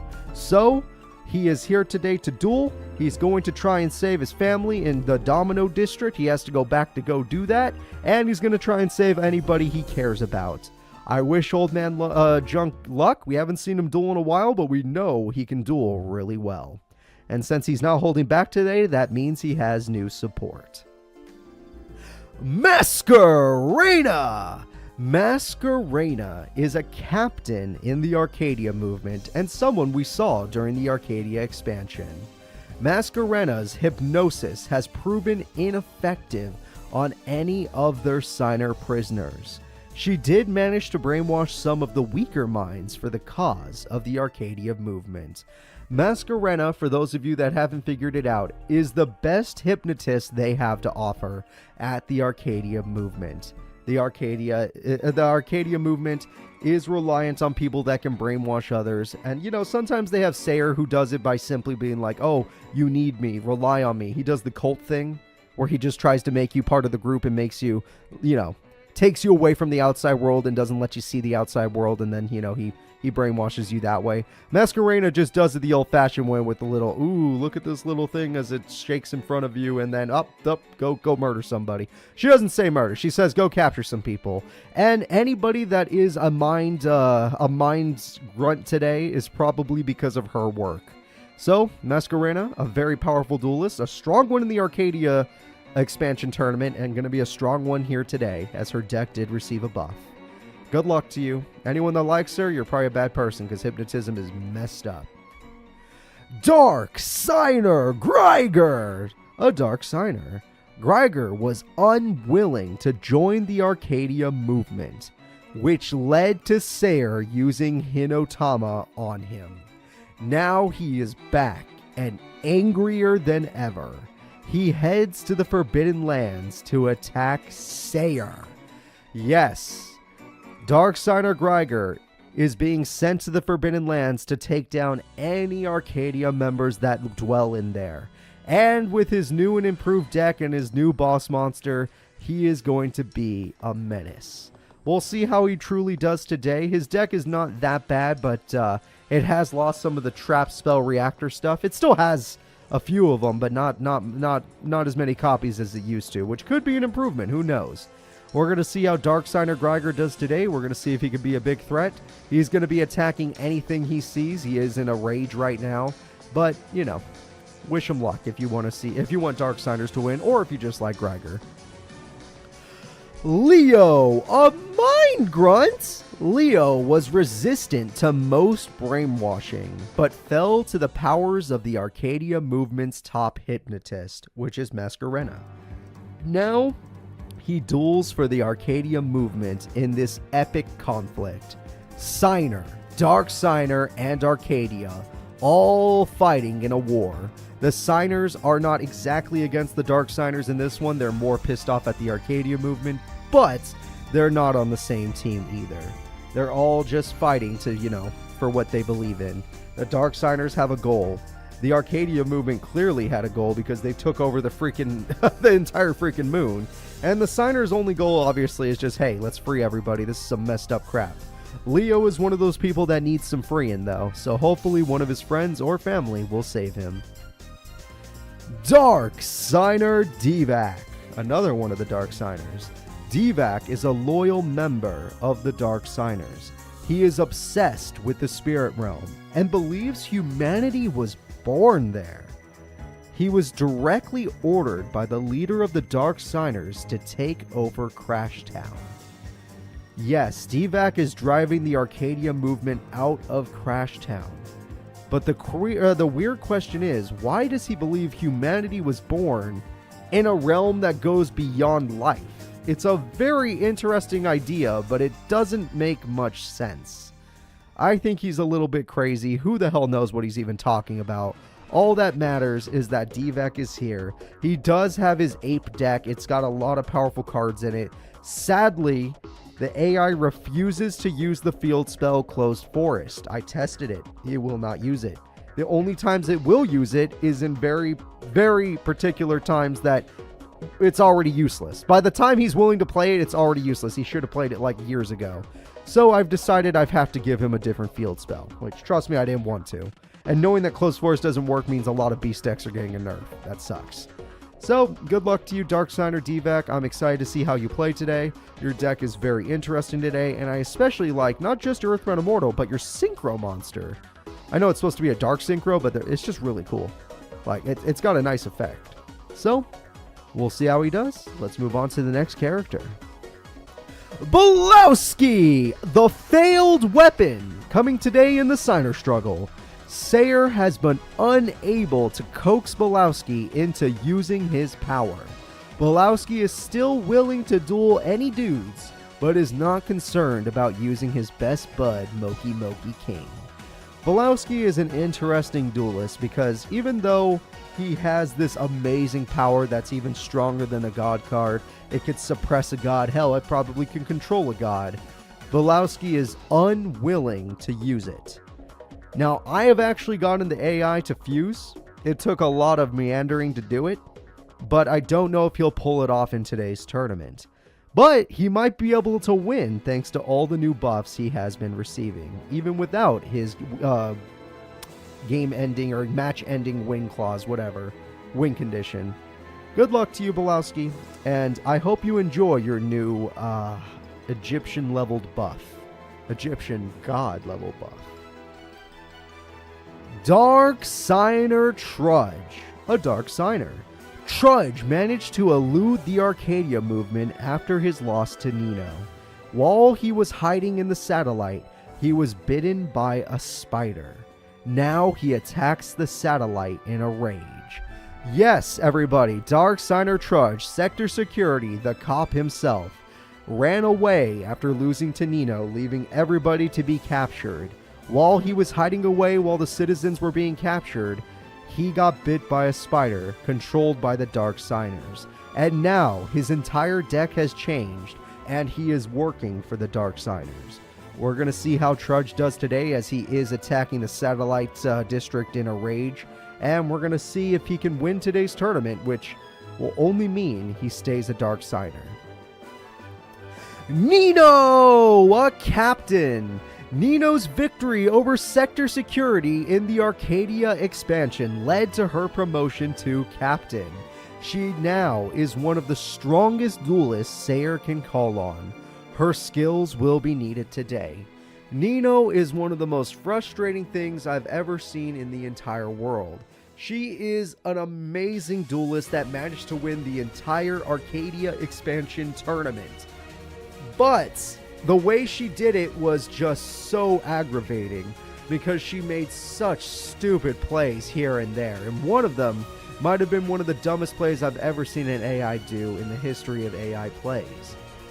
Either way, she is a champion. She won an entire tournament and she is the reason the moon got taken over. And she is the reason we're having all these weird tournaments now. So, she got promoted to captain. We're going to see how she duels today. And anybody that likes Nino, wish her luck. Dark Signer Roman, the Dark Signer leader. Roman was one of the first people to visit the moon. The shuttle he took was known as Satellite 1. His suit was compromised and he froze to death. Before that, he saw a being of speechless description. Dark Signer Roman has more information about what's going on the moon than most people. He was one of the first people to come here before it got terraformed. One of the first people to get a nice tour of what the moon had to offer. But during that, exploration, he was lost. Even though he was lost, he saw something incredible. But he comes back today as a Dark Signer to take over the moon and then use whatever that power may be. The next character we're going to talk about is Sayer, The Arcadia leader. Once Sayer took the moon, he was able to enter the deepest holes of the Forbidden Lands. What he found was not the being he expected. This assault of Dark Signers has interrupted this incredible discovery. You could also say his incredible discovery.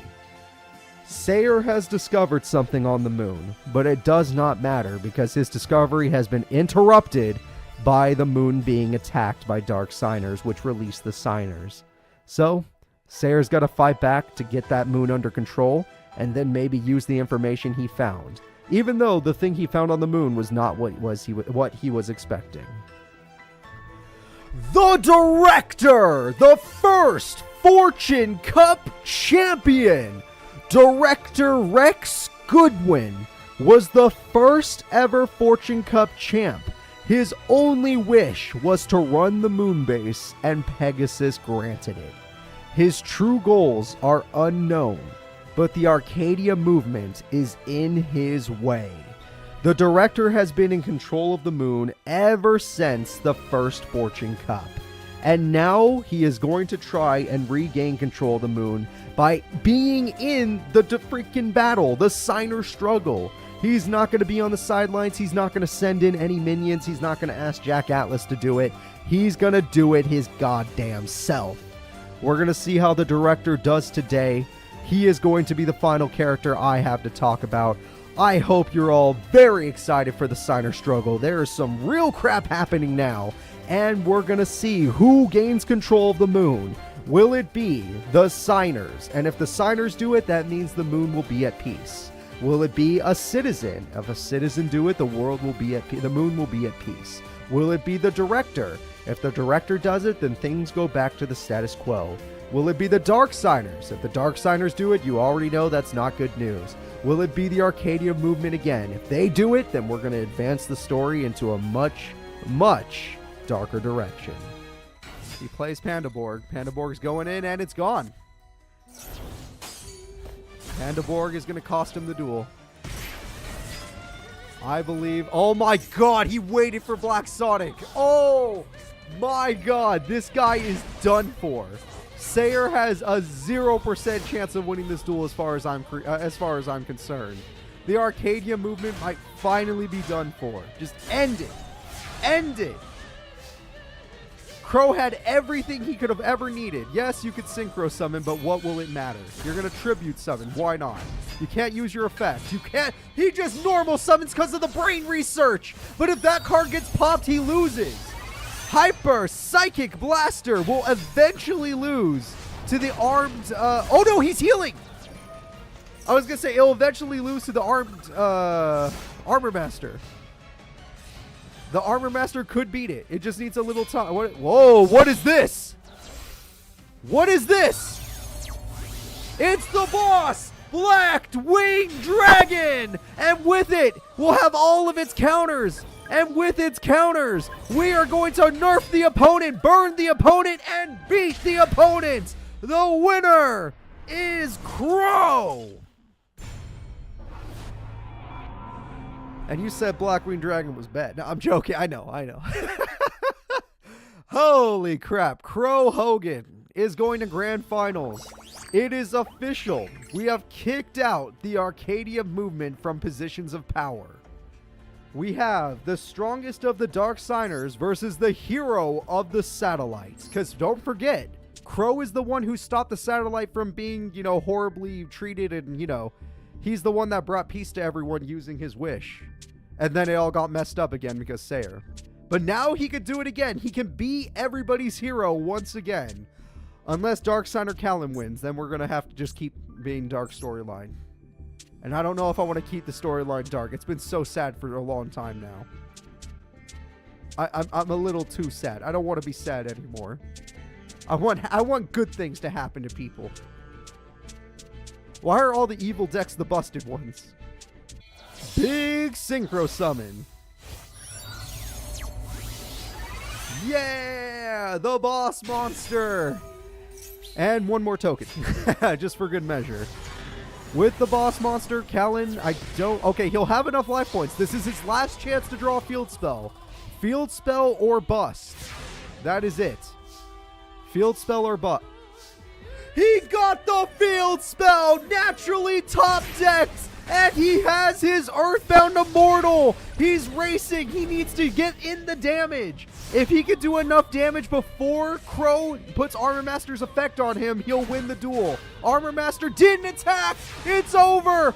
Oh, wait, no. That card's in defense mode. Crow, Crow's messing up, though. He needed to do it. Khalud has been stolen, which is really stupid if it's in attack mode. Okay. I was going to say, don't spend your life points. You don't have the damage. What are you doing? What if he synchro summons his dragon? You lose the duel. Callan might have thrown the entire duel. It can't be an attack. Good to know. If he summons his dragon, you lose.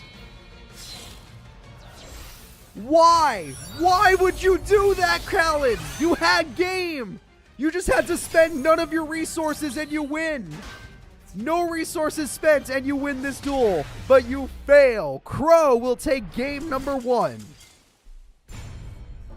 He had everything he needed. Just only play your Earthbound, trust your Earthbound. That was all he could do. But we live in a world where he did everything else. So, we're going to go into game 2. Crow has done it. If he wins one more, we're back to a positive storyline on the moon. Crow saved the satellite. Now he has to save the entire moon. It's a pretty good start for Callan, though. I will say this is a good start. 2 back row that can ruin the trap cards. I would not allure. I would. Wow. I really hate that they get that every single time on the first turn. I think Master Duel cheats. Dark Hole on the first turn happens way too often. Alright, you got rid of Fake Feather. You did some damage. You're alluring for fun. You get to keep a Draining Shield, so I guess it wasn't just for fun. Sure. Alright, Callan's doing what he can. But he has no hands, so if he loses it, it's over. Yeah. 1 Harpy's Feather Duster and you can call game. Oh, that's a good top deck. Oh, man, is that a good top deck. Oh, he actually got that, too. Trapstar would have been nice to chain, honestly. Dark Ruler Hadez is here. Doesn't really combo with Blowback, but that's not the point. What does that do? Oh, that hurt. That really hurt. Callan's really low on life points, but he has field advantage. Crow has hand advantage, and you have field advantage. And Crow is done. We're going to game 3. We're going to game 3 no matter what anybody says. It's happening. Blowback for fun. Okay, well, you're probably going to be dumb and attack with Mystic Tomato even though you have game. God damn it. Oh, it worked. Normally, that's stupid. Okay, that will keep him in the duel. If you attacked with Dark Ruler Hadez, you would have won the duel. But, you know, you're dumb. All right, 800 life points left. Can he do it? Okay, I see a synchro in the feud. That's not a... That doesn't sync... Okay, that does. A level 6, 7 synchro is good. You didn't synchro. Is it because of Blowback? It's not worth it either. Blowback would have kept you safe. Oh, you would have lost. Okay, you would have lost. Fair enough. He would have lost. And that is game. Callan is going to take game number 2. We are going... He could have already won by now. Callan could have already taken the moon by now if he didn't mess up in game 1. We are going to game number 3 of Grand Finals. Will Crow still be the hero of the not just the satellite, of the entire moon? Or will it be the Dark Signers that take control? This is for everything. That's a bad hand for Callan.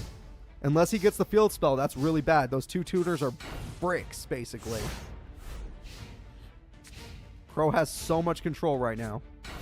Shura, look at that. Shura gets a tuner monster.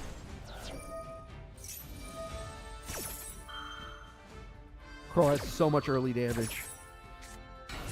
That's not a tuner, but he probably has one in his hand. It's fine. MST gets rid of the only trap card. I don't know what that was, but it doesn't matter. Field spell or bust, you're already out of life points. Oh! Field spell or bust it is. We have a mausoleum. He will pay the life points, and in 3 turns, this duel is over, unless he misplays again. Just pray he does not draw Dark Ruler Hades, because that would be the misplay, or Blowback Dragon. It's super over. All he has to do is keep attacking directly like a smart person. Your life points are important. Your life points are so important. You are 1,000 away from game. Crow, the hero, is about to fail everybody. There's only 2,900 life points left, and he's going to fail everybody. Gale! Gale! I can't target it, can it? Damn it. Armor Master can't save you. If the Earthbound can't be targeted, what's the point? It can't do nothing.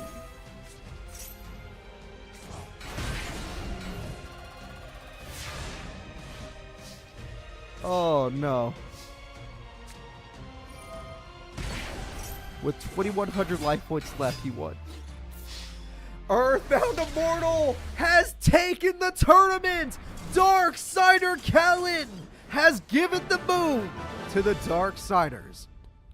That might not be as bad as the Arcadia movement. Those guys were jerks. The Darksiders, maybe their plan isn't as bad. I'm just trying to give you hope. It's going to be worse. It's going to be... I just thought of the Megamind meme where it's like, oh, you saved us. Saved? More like under new management. It's like, the moon is so fucked. This, you can't be happy up there. Even before all of this, the satellite was just a horrible place to live. Like, it wasn't a good place. Crow the hero was literally so close. He was 2,100 life points away from stopping this ending. But here we are. We got rid of the Arcadia movement problem, and now we live with a Darksider problem. Hello everybody, and welcome back to another episode of Yu-Gi-Oh! Master Era. This week's episode is our Fortune 5 tournament. In other words, the Fortune Cup is back, the yearly tournament where one wish is granted. But a lot of things have changed over the past year. The satellite is no longer super scummy. The world has been controlled by, well, the moon's world has been controlled by the Arcadia movement for a while, but that control is now gone. The Darksiders regained control of the moon, and then with that control, they put the director back in charge, which was a very strange play. Nobody saw that coming, but at the same time, it's been better. The moon has actually been pretty peaceful since the Darksiders took over. They aren't really doing anything nefarious or hurting anybody. And most of them are pretty calm and collected people. It's other than like the person who won the tournament, Callan, the rest of them are pretty nice people. So this Fortune 5 tournament will be just like the last Fortune Cup tournament. We're going to see which character can win the wish, which character can get their biggest dream or make their biggest dream come true. And we're going to hope for the best, because the winner of the tournament will not just have the power of the wish, but they'll also be able to meet someone brand new. And the reason I say that is because this year's Fortune Cup is not only going to be for the Moon Duelists. There have been some new visitors to the moon ever since Arcadia was kicked out. Now that it's been more of a tourist attraction again, people are visiting the 5 destinations. So let's go ahead and let's get into our tournament character roundup. Let's see who's going to be performing today, and let's see who's going to be the best character in this year's Fortune Cup. Out of the 5 Fortune Cups that we've had, or the 4 Fortune Cups before this, we've never had a person win 2 tournaments in a row. Every person is new, and maybe this tournament will be no different. Maybe we'll have a brand new champion. The first character in our character roundup is going to be Jack Atlas! Yeah! Jack Atlas was invited back for this year's Fortune Cup. He has become openly supportive of the director, and this support is probably what earned him a slot in today's tournament. Jack Atlas has been known in our Master Era series to underperform and perform quite poorly. He is still one of the powerful signers, but he has not been proving it. He's been kind of embarrassing everybody, including me, as he is my favorite 5Ds character. Despite this, because he is openly supportive of the director has invited him back. At least that's why he thinks he's here today. So, let's go ahead and see how Jack does. His powerful beater deck has done absolutely nothing. He kind of reminds us of Seto Kaiba when he was king, because, you know, that guy didn't do absolutely anything either in the Master Era. It turns out it's better to have tactical cards than just a bunch of beater monsters. So hopefully Jack has wisened up and is ready to throw some new strategies at us. Good luck, Jack Atlas. The next character we're going to talk about is Officer Trudge. Officer Trudge was released from the Dark Signer control. The director offered him more pay and even gave him a slot in this year's Fortune Cup. It seems like this is their way to pay for his silence. Yes, Officer Trudge does remember that he was taken over. He doesn't remember what he did while he was taken over, but he does know that he lost control of his body. But the Dark Signers have decided to make a very peaceful move and just say, hey, we're going to release you from our control. You're going back to being sector security. We're going to pay you more. You're getting a promotion. And instead of having to watch the event while guarding the citizens or while, you know, putting the citizens where they need to be, we're going to have you enter the tournament, and maybe you'll even get to we'll even grant you your own wish. So good luck to Officer Trudge. I wonder how he'll perform today. The next character we're going to be getting into is Yusei Fudo. Yusei has been feeling weird lately. The moon is in an okay state. The Dark Signers are letting people live their lives normally. He just can't shake the feeling that they are up to something. Yeah, everybody on the moon is somewhat peaceful. Everything's just back to normal after Crow had become king, basically. Or after Crow's wish had happened. So everyone's living pretty peaceful lives. It's way better than when the Arcadia movement was in control. And the only thing that's making Yusei feel uncomfortable is that he feels like the Dark Signers are up to something. But he can't say what. He can't prove it. Either way, we'll see how Yusei does today. He is one of the powerful signers. He has done well in some of our tournaments, whereas in other tournaments he's embarrassed himself, but we'll see if today's the day he goes all the way. The next character we're going to be talking about is Dark Signer Misty. The director regaining his power on the moon was strange. Misty was opposed to this decision made by their leader, Roman. Still, the moon is in a better shape, and she was even invited today. So yeah, interestingly enough, Dark Signer Misty, not a dick. She had her own problems with the Arcadia movement, but now that they're dealt with, she's like a normal person. She's just like, hey, it's like things are back to normal, except my modeling career will probably take off twice as fast because I look even more attractive. Yes. But we'll see if she could do well in today's tournament, just because if she wins today, she can grant herself a wish, and maybe her wish will be to find out why they gave the director back his position instead of just taking over the moon themselves. The next character we're going to be talking about is Luna! Luna was invited back for this year's Fortune Cup. Her ancient fairy dragon seems to still be important to the director. This year, though, everyone seems to be in good spirits since the signer struggle. Yes, this year we're not going to be focused on oppression in the satellite slums. We're not going to be focused on the Arcadia movement being evil and taking over. It's just going to be a nice tournament where somebody gets a wish. For once in a very long time, the moon is having a peaceful tournament. Even though their new leaders don't seem to be...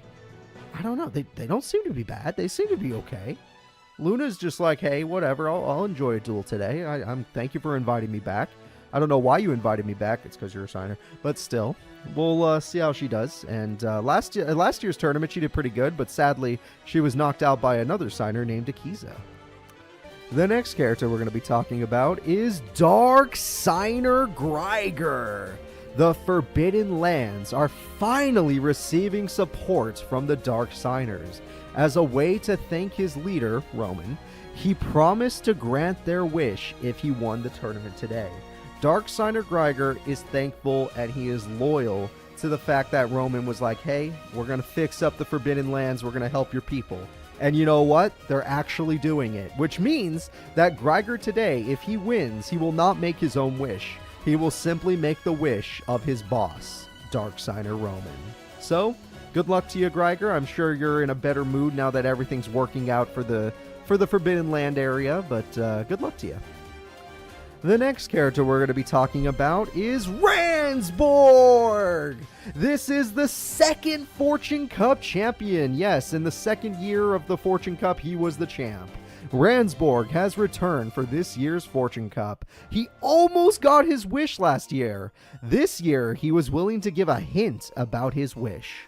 Apparently, he wants dueling to have more fantasy behind it, which, honestly, just hearing that makes me want to cringe. I don't want Ransborg's fantasies to infect duel monsters. So, I really, really hope somebody stops him today, despite the fact that I do really enjoy his deck. His deck is incredible.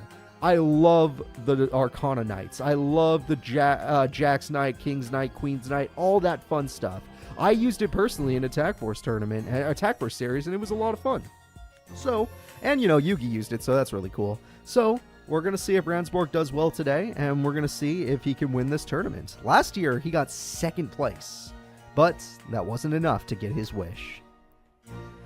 The next character we're going to talk about is Old Man Junk! Many people in the satellite are indebted to Bashford. He protected the gangs in his scrapyard during last year's Fortune Cup. For those of you that may not remember, last year's Fortune Cup, all the gangs were rounded up and they were being taken to the facility. Many people were taken, but Old Man Junk protected the gang members that made it to his area in the scrapyard and beat back sector security. Some people that didn't make it were like Callan, who was captured immediately. And then he's a Darksigner now, so that implies he died. That is not good. Either way. So, to thank Old Man Junk, they said rather than a tournament this year, the satellite just would vote him as a representative. Even Lug, last year's representative, is a big fan of Old Man Junk and just said, yeah, I would rather Bashford goes instead of me. I love this guy. So, Old Man Junk is here today, and we're going to see how well he plays. The next character we're going to talk about is Darksigner Carly. After the moon was taken by the Darksigners, Carly was told to defend Domino City. Apparently, the Darksigner organization is building new power plants in each of the 5 destinations. Her wish today is quite simple. So, good news everybody, they're even adding more infrastructure to all of the 5 destinations. The Forbidden Lands is going to have some, power. The satellite is going to have a new businesses and power.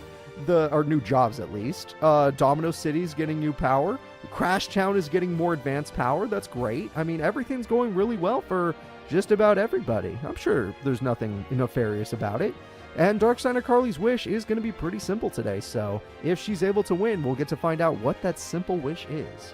Good luck to you, Carly. You actually did do pretty well with your fortune ladies. I feel like you just got a little unlucky in some of those duels, so I hope you do better today. Malcolm. Malcolm hasn't heard from his brother Lawton in a while. He figured he could still handle the Crash Town tournament this year, but ended up in a draw against his greatest rival Radley. Yes, the 2 rival gangs in Crash Town, one led by Radley and one led by Malcolm, were at each other's throats, with Malcolm and Radley ending up in grand finals. When it ended in a draw, they decided, the director decided that both of them would be allowed to enter to this year's tournament. I'm pretty interested to see how these 2 characters perform. Crash Town has only ever had one representative that won the tournament, and his name was Hunter Pace. So we're going to see if he could do better this year. Maybe Malcolm will do it. His younger brother Lawton completely failed them, but maybe Malcolm can do it. Maybe Radley will do it. Who the hell knows? The next character we're going to be talking about is Leo! Luna refused to enter today's tournament unless her brother Leo was allowed to participate. Leo has been through a lot lately and can really use this tournament to just have fun. Yes, as we all know, Leo has been through some crap. He got brainwashed, he's gotten bullied before, he ended up being a better duelist when he was brainwashed, which was really sad to see.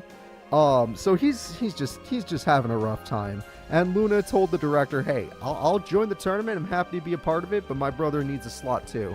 And the director was in a good mood, so everybody's allowed to have fun this tournament. And Leo is going to be here as well. We'll see if his Morphotronics and Power Tool Dragon can, cut it out today. They did really good against Jack Atlas when they were brain controlled, so maybe without being brain controlled, he'll perform well in this tournament. We can all dream, at least. We can all dream. The next character we're going to be talking about is the director himself, the first Fortune Cup champion. The director has regained his position on the moon. He seems to fully support the Dark Signers' peaceful changes. For this Fortune Cup, he invited signers, Dark Signers, and even some visiting duelists.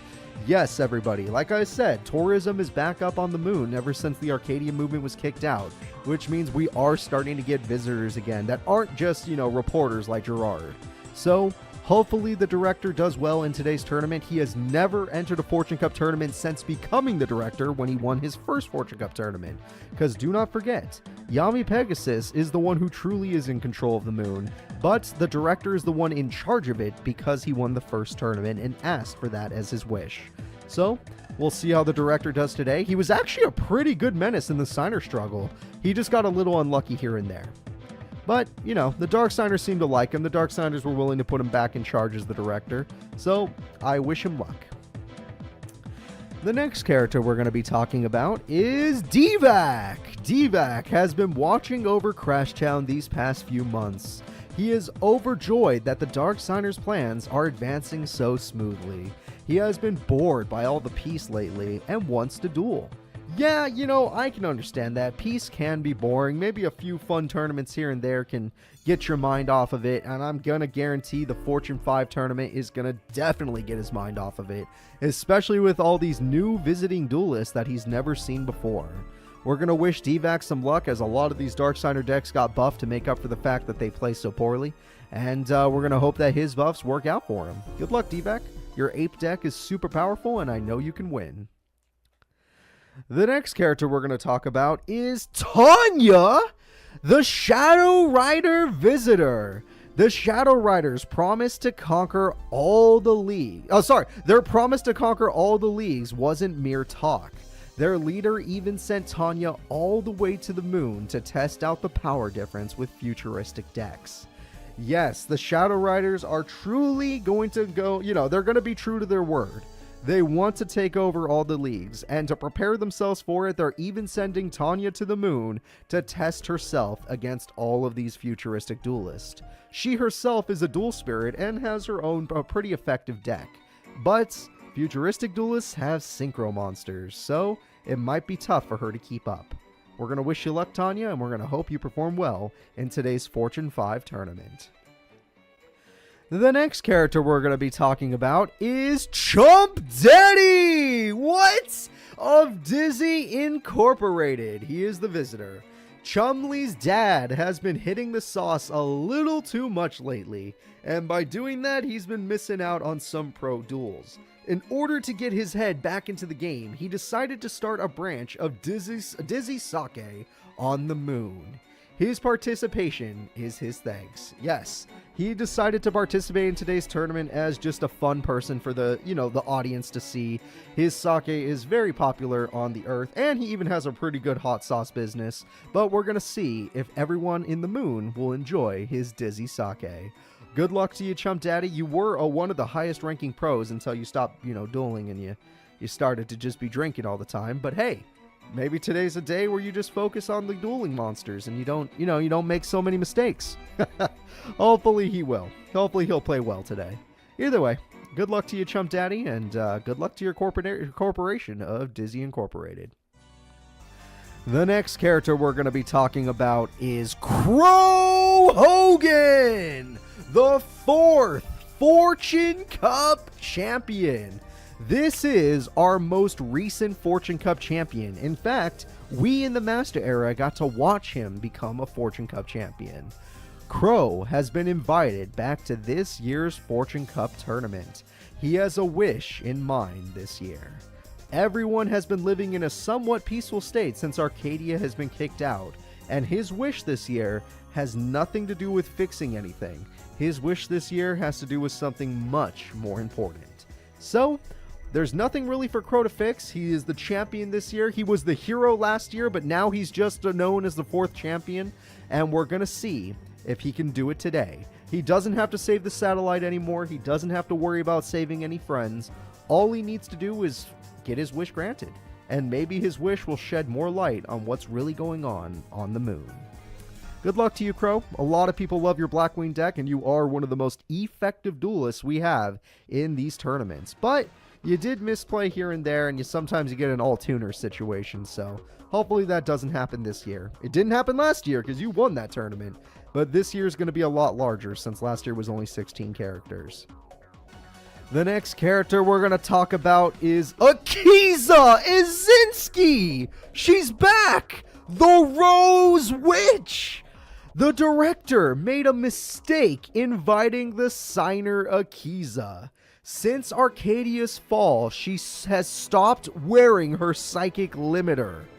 She accepted the invitation today only to harm those that destroyed Sayer. In other words, all of the dark signers are in her sights. Since they are the ones that took over the moon, she hates them, and she wants them dead. She has no limiter today. She still wears something in her hair, but it's not the metal thing anymore. It's not the thing that used to limit her.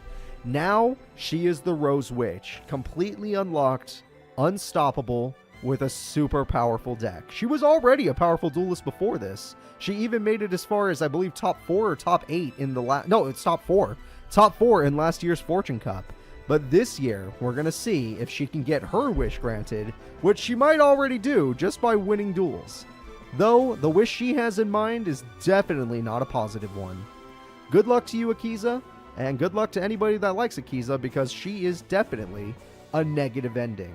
Most people today, just a fun ending. Nothing to worry about when it comes to wishes, maybe a little cringy wishes here and there. If she wins, we got a problem. The next character we're going to be talking about is Dark Signer Callan, the winner of the Signer struggle and the character that was able to take over the moon for the Dark Signers. Callan's victory over the Arcadia movement has made him a sort of hero. His public appearances are limited, probably because his unhinged behavior is off-putting. He accepted Roman's no-killing rule for today only. Yes, Dark Signer Callan is the most unhinged member in the Dark Signer community.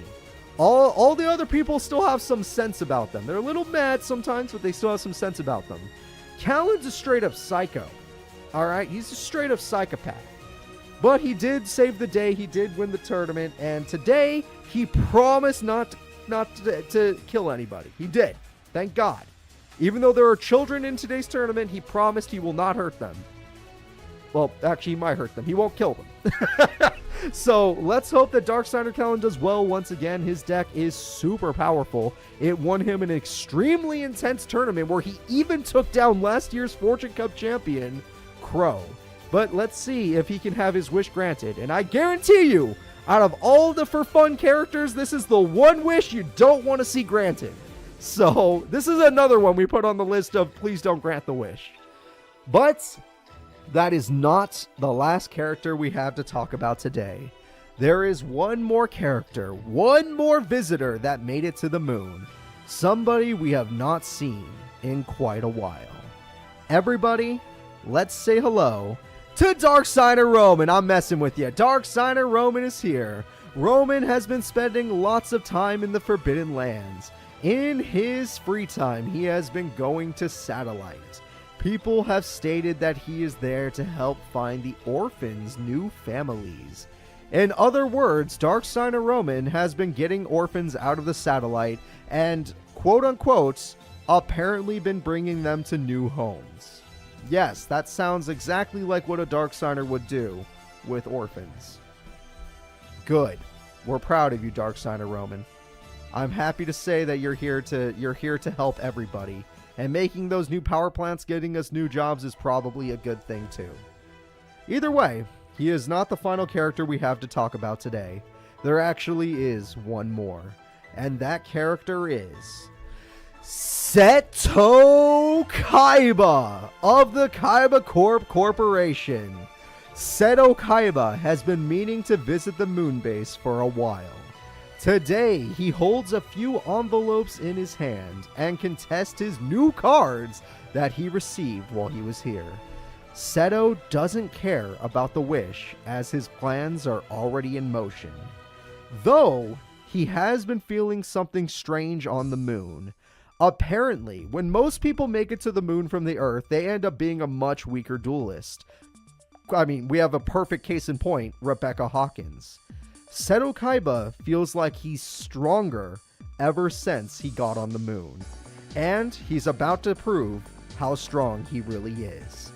Everybody, that is all the characters we have today in this Fortune 5 tournament. It's going to be a lot of fun watching all the characters fight for their wish. There are a few negative wishes in here, not too many, and most of them will be positive to cringy. And we're going to see who's going to get that wish. Who's going to be the 5th Fortune Cup champion? Will we have another champion? Will we have a person that wins the championship twice and gets 2 wishes? Or will it be someone new? All the old Fortune Cup champions are here today. Anything can happen. The next duel is going to be Leo versus Dark Signer Callan. Leo got a bad bracket if he's going to have to fight the guy who won the last tournament in space. Whoa, okay. Now, granted, you're unlucky because he has a backup, but that's really good. He does have Borden. Wait, Leo can win this. Leo can win this. There's a chance. There is the smallest of chances that Leo can win this duel. Mausoleum time into Earthbound Immortal time into 3000 damage time, but Borden is on the field, and if he summons one more monster, Leo wins. Leo just needs one more Morphotronic. What does that do? He can pop the spell again. It doesn't matter. Leo has knocked out Callan in game number... I'm joking. It's only game number 1, but he actually beat Callan. All right, Leo, what do you got? Do you have another one of those cards, like the card that popped the field spell? No. Okay, Leo, you don't want to do that against Dark Ruler Hades. He will straight up kill you. It will not be a pleasant death. All right, your effect is negated, Dark Ruler Hades. Oh, what? What? It wasn't negated? Oh, it has to be destroyed, right? Destroyed by battle. They get negated. Okay. It has to be destroyed to be negated. Very specific. Interesting. Oh. Oh! Oh, wait a minute! This kid's for real! Wait, this kid's for real! He's got 5,000 attack! That's the highest attack of the day. Okay. Leo is gonna win this one. Alright, attack goes through. That was really stupid. The attack goes through. Mystic Tomato could try to stall, but I don't know what it's gonna do. What the fuck? The winner of the Signer struggle has been knocked out immediately. He has been knocked out immediately by Leo, of all people. A guy who has not really gone to show off in our tournaments at all. Dark Signer Callan, I guess he held back. He was like, wait, I can't kill? Then I can't do this. It's not even worth it. I'm not allowed to brutalize the children. I don't want to be in this tournament anymore. Alright, so let's go ahead and let's get into the last semifinal fight of the day. The fraud Crow being here just because he got lucky that Seto Kaiba is glitched in this game. Seto Kaiba is legitimately glitched. It's going to be the first ever Fortune Cup champion versus the 4th, the newest Fortune Cup champion. You don't want his crappy cards. Why would you steal them? Why would you steal your opponent's bad cards? Just to make sure he can't revive them for synchro summoning, maybe? It's possible. Sirocco returns. Oh, well, that will destroy the trap. Sirocco has 3,300 attack because there is a face-up Blackwing. Shining Angel could get the monster. It did not. That was a mistake in my opinion. There was a level 5 monster you should have went for. Like Ghost Ship. Premature Burial comes through. We're going to bring back Shining Angel as if you have a way to win this. Yeah, why do you bring it back if you don't have a way to get over this? Crow, you're barely hanging on thanks to Sirocco here. And you're going to do it again, huh? Oh, they're going to pierce. Holy crap, Crow just won. What? What? Crow Hogan is the winner, and we're going to game 3 using that good old bird brain of his. It actually worked out. That was a big surprise. Let's get into game number 3 and see who's going to win it all. Who's going to the third place breather match? Who's going to grand finals? Who is the best of the best? That's a really good hand for this guy. The tricky add spell absorption early. Yep, you didn't want it. I understood. Oh, not wanting the harpies. That's a little bit weird. All right, we got Zephyr, we got Gale, but all these are tuners. Yes, they're still tuners. Please play something else. Where's Bora? Where's Bora? Crow's in trouble. He's got back row, but he's still in trouble. Ghost Ship is going to just wait for now. All right, we're going to end our turn there. We'll see what happens. Well, that's not good. Gale has returned. And Gale's going to make it problematic for the tricky. Now, granted, you still have your monster that really wants a tuner. Any of your tuners. You haven't even synchroed other than the first duel to end the duel. Okay, that's good too. The problem is you're not going to be able to... Oh. No traps. Okay, I expected a trap to stop him, but no. Game 3 could go either way. Black Whirlwind, that's a game changer. Shura, that's a game changer. That's huge. Magic Cylinder just got hit. Black Whirlwind gets it. Armor Master is on the way. Crow is in one of the best positions he could ever be in. The only chance he can lose this is if this man draws Fire Ant. Fire Ant is the only chance he has of losing.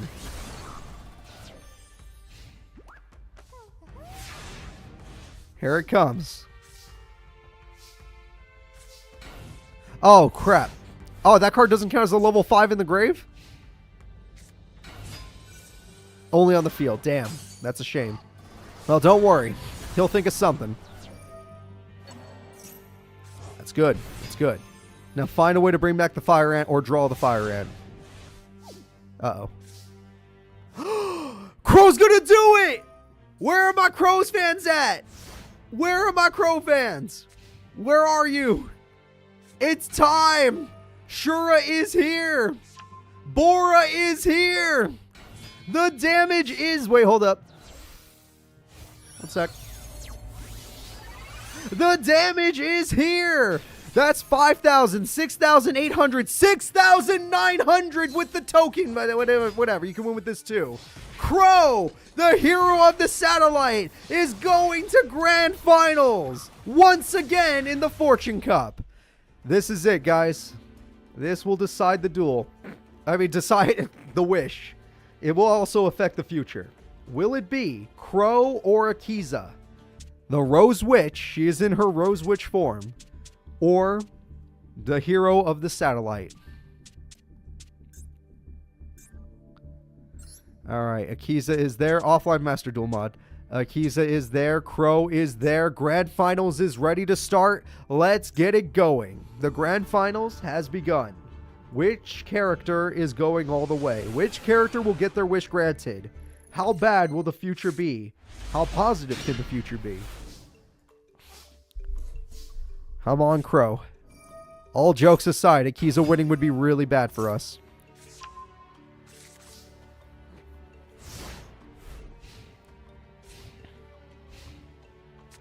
Alright, Crow starts with Black Whirlwind. A great start. Shura is already here. A great start.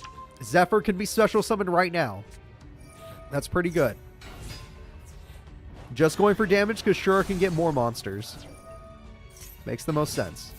Kalud is interesting. I don't know if I'd choose that, but sure. Armor Master would be safe. Armor Master is a safe bet.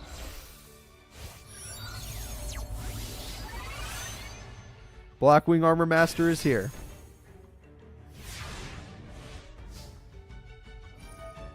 Okay. Did you guess spell card? I'll never know. Also, you got Dark Hole, which is unbelievably unlucky. She's not even using it. She doesn't even need it. She doesn't even need it. She's going to get it. She's going all the way. Black Rose is good, but Ruddy Rose is better. But Ruddy Rose is better. Now, granted, it can't beat Armor Master in battle, but it can nuke the field if the AI is smart.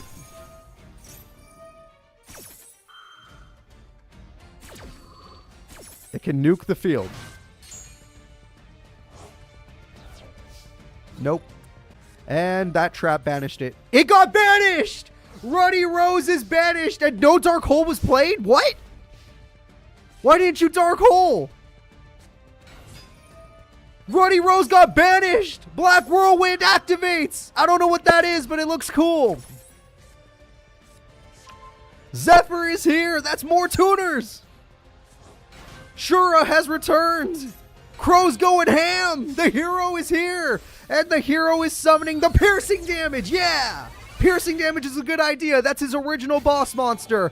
And he's going for his new... He's got all three! He's got the whole family! The whole Blackwing family's here!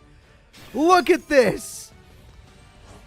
With the whole Blackwing family here, he's going to do some burn. It's going to cost him some life points, but he does not care. The piercing goes in, and the Blackwing Dragon's going to end this duel. Game number 1 with a perfect victory goes to Crow.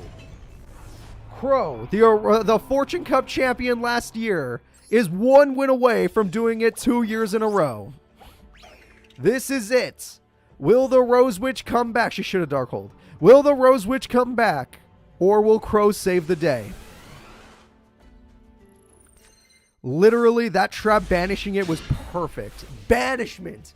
It's the only way. Bora is by itself, dear God.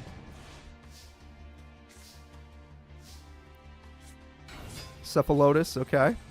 Kalute, okay, okay. We at least got rid of Cephalotus, so there's no chance of Wall of Thorns. That is the good news. Crow, save this goddamn moon. We need you. Zephyr is here. Safe synchro after this. Armor Master returns. That's going to give Akiza a lot of problems. Akiza's in trouble. He's going for 2 perfect victories. He is going for 2. She drew her field spell, but she doesn't have much else other than that. No! He popped the wall! She baited! She was going for the bait! But the Wall of Thorns is popped! She's wide open! Against the wind, he's got Bora! He's gonna do it! Bora is here! The damage is huge! 25, she has to come back with no life points! And with Wall of Thorns gone, she can't get rid of Armor Master! She predicts... Did she say monster card? I wouldn't know.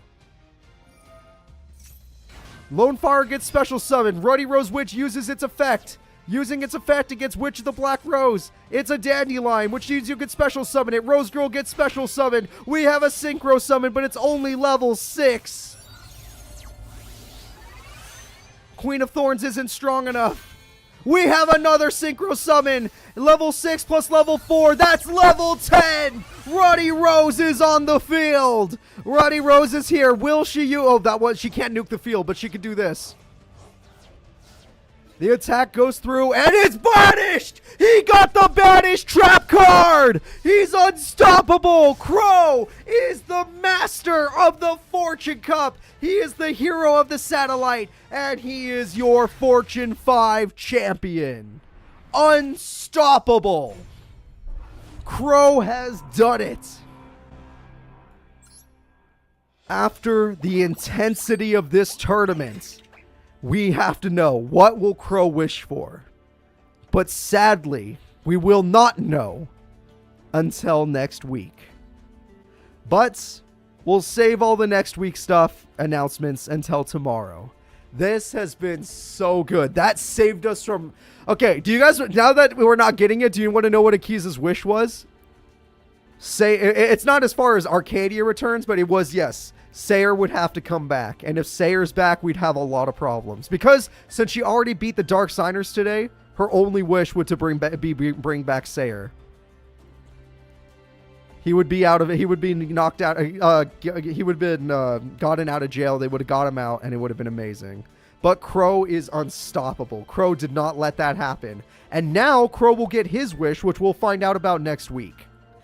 The next character we're going to be talking about is Leo. Leo and Luna were forced to transfer schools and leave the moon. A month prior to Duel Academy's grand opening, one of the reactors built by the Dark Signers exploded. That reactor's name was Moment.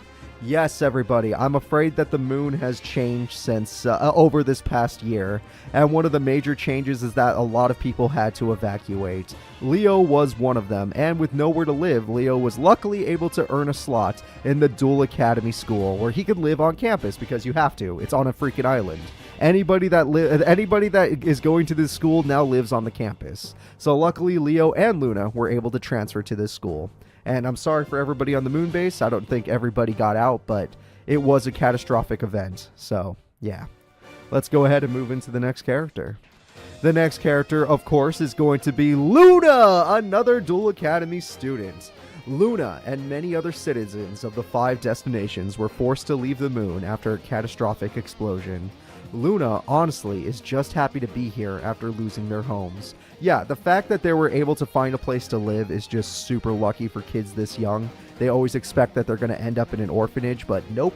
They were able to get into Duel Academy's program. They're going to be going to the campus. They're going to be just fine. So, Leo and Luna, brand new Duel Academy students, and we're going to see if they learn anything here, and we're going to see if they can become the top students. The next character we're going to be talking about is Akiza Izinski! Akiza has been working for Kaiba Corp the past year. She believes Seto Kaiba has the ability to change the world for the better. She was told to finish her last year of school by Seto Kaiba. This last year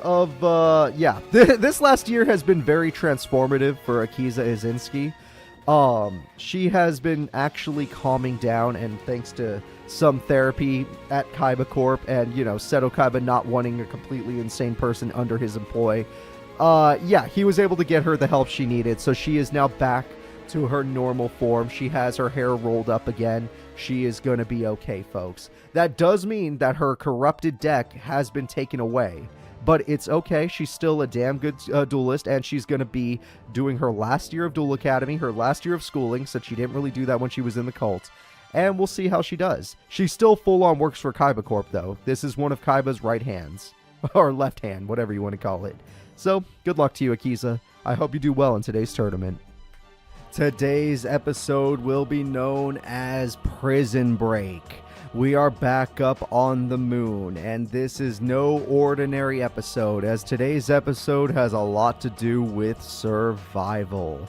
This is not about being the best duelist. This is not about, ooh, I'm going to have a higher grade than you, or ooh, I'm going to show I have a better deck than you. This is about escaping. The moon is hell. There is a bunch of crap going on.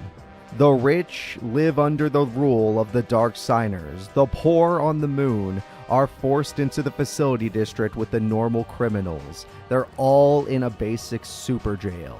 And now they are going to escape, as there was a riot today, and we're going to see which characters are going to fight for that escape.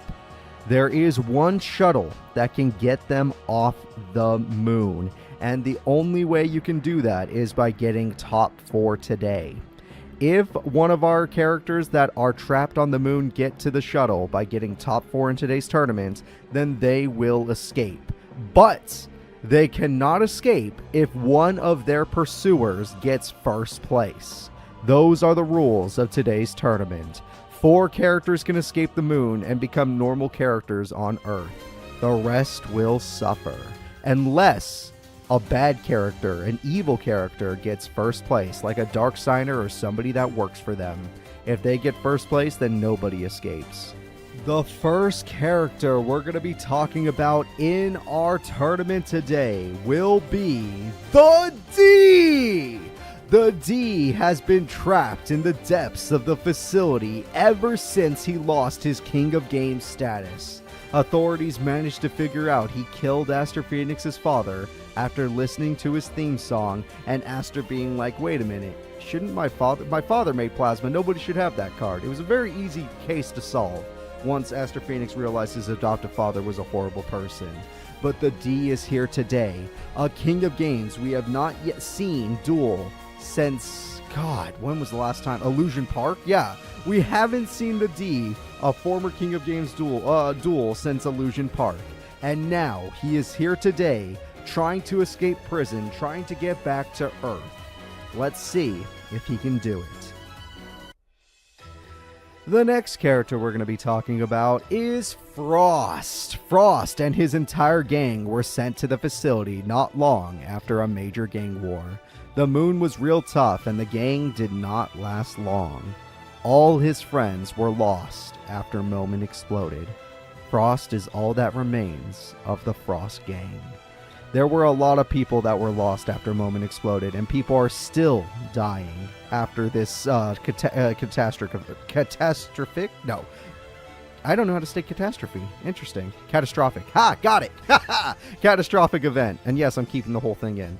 We're going to see how Frost does in today's tournament as he tries to escape the moon with the memory of his friends. Get out of there, Frost. Get out of there. The next character we're going to be talking about is Old Man Junk. Old Man Junk got his family off the moon with most of the other citizens. He himself was unwilling to leave even a soul behind. The Dark Signers and police have become his greatest enemy. Yes, everyone, the Dark Signers are still in control of the police, sector security on the moon, and Old Man Junk is going to do everything he can today to get these people off of it. If he can get first place, then anybody that gets top 4 will escape. Come on, Old Man Junk, they really need you today. The next character we're going to be talking about is Sid Barlow. Sid is terrified of the new ruler of the moon. The Dark Signers are mere puppets compared to the creatures Sid saw. He knows the facility district well and started the mass riot for prisoners to escape. Yes, everybody, the riot today was started by Sid Barlow. There were a lot of other people helping out start the riot, but Sid was the one who lit the spark, and because of that, everyone has a chance to escape, including Sid. Hopefully he can get out of here today with his gadget deck. The next character we're going to talk about is Jack Atlas, my boy. Jack has become the Director's duelist. The Director has given Jack money and power. Now Jack duels to catch escaping criminals. The Director gave Jack powerful new cards to use in today's tournament. That's right, everyone. Jack Atlas has completely turned turncoat. He is working for the Director, and he is going to do everything he can to capture these escapees. It's a really messed up world we live in, where Jack Atlas is willing to trade fame, power, and money for friends and innocence. But he has done it. One of my favorite characters has turned heel. The next character we're going to be talking about is Lawton. Lawton was one of the people imprisoned by the Dark Signers. He managed to survive the cruel facility up to this point, but will do whatever it takes to get off the moon. This place is a living nightmare. And he's not joking, this place is horrifying. You do not want to be here. The moon sucks right now. There is no tourist attractions, everybody's in jail, everybody's being mistreated, and now they're being used as cattle. So, Lawton, hopefully you can get out of here. The next character we're going to talk about is Ryota. Can this guy get a break, for crying out loud? Ryota has been having a really hard time lately. He is prone to outbursts of screams and tears. His spiritual connection has been going haywire ever since the reactor moment exploded. Ryota is having visions of pure terror and can feel a very evil force on the moon. An insidious feeling that makes him go crazy from time to time. But today he could try to escape this horrible place. For once, can something go right for this kid? He's had probably the cruelest, most unhappy lives on my channel, on my Yu-Gi-Oh! Master Era, in my Yu-Gi-Oh! Master Era series. Ryota, just escape, man. I hope you can. You probably deserve it more than most. The next character we're going to be talking about is Dimitri! The king of games is here to save the day. Yugi has been plotting his next move to thwart the Dark Signers from his comfortable, padded cell. This riot allowed him to break out and save the day. Yes, Yugi, everybody, is here with his powerful Beast of Talwar and Cosmo Queen. And now that he's got out of his padded cell where he's been going crazy, he can go out and try to save everybody as the king. Good luck to you, Dimitri. You need more than luck, though. You need therapy. The next character we're going to be talking about is Tori! I forgot about you! Tori is still under strict mental control by the Arcadia remnants. Tori's minor psychic senses were destroyed after Moment exploded. Something was released in that explosion that overloaded him. Yes, for those of you that don't remember, Tori did have the ability to sense out psychic forces. He couldn't do any psychic things. He didn't have psychic fire, psychic powers. He had nothing like that, but he could sense other psychics. And the problem with that is that he sensed something that overloaded him, and now his powers are worthless. So, hopefully Tori is going to be okay today. If he gets off planet, maybe if the person that's mind controlling him doesn't get off planet, he can go back to being himself. But we'll see what happens. The next character we're going to be talking about is Dark Signer Callan. Callan has really been letting loose since the Dark Signers got a new boss. He is now allowed to be real brutal with the prisoners and has accidentally gone too far with one or two of them. Dark Signer Callan is another one of those people you need to watch out for. He does not do this for fame. He does not do this for money. He does not do this for power. This is pleasure to him. Anybody that is anybody that is in the facility is a victim of Callan. He could do whatever. And seeing as he has had a very violent streak, even back when he was alive and not an evil, Dark Signer, he's dangerous. He's very dangerous, and he might be one of the main reasons that people don't get off the moon today. So, for those of you that want the Dark Signers to win, because we totally could just keep going an evil route, why the hell not? Dark Signer Callan's right here. For those of you that want people to escape and actually care about some of the characters, then you gotta hope Dark Signer Callan does not get first. He could still do good, but for the love of God, don't let him get first. Again. The next character we're going to talk about is Dark Signer Carly. Carly was the first Dark Signer to rebel after Moment exploded. That rebellion fell short when a new leader rose from the explosion. A leader with the power to fully manipulate Dark Signers. Anybody that is a Dark Signer has full mental lockdown. They do not have cognizance. They cannot control themselves. They are being controlled. Some of them still are not being controlled like Dark Signer Callan, because if they're willing to follow the new ruler's orders, then they're not going to be bothered. But people like Carly or Misty that were like, oh hell no, I'm not okay with this, instantly got mind controlled. So Carly is working as a hunter today to capture the prisoners. I hope you fail as well, even though your deck's really fun. The next character we're going to talk about is Chancellor Shepard! What are you doing here? Chancellor Shepard took the fall for the horrors that happened at Duel Academy. He tried to use the old, I was being mind controlled excuse. After that failed, he was sent to the facility. Yep, Chancellor Shepard was charged for all the bad things that happened back on Duel Academy way back when. And because of that, he was sent to the facility. He tried to pin it on, hey, I was being mind controlled, you should look into Yami Pegasus. But that didn't really work, especially since that guy kind of controls everything right now. So, Shepard goes to prison, he is now here, and he's trying to get the hell out. So, good luck to you, Chancellor Shepard, you're gonna freaking need it. The next character we're going to be talking about is a brand new character. A character born from the explosion. Their name is Ish Kick Goodwin. After Moment exploded, the whole fabric of time was changed. The explosion let loose a powerful god and 2 priestess. Ish-Kick is one of those priestess and family of the director.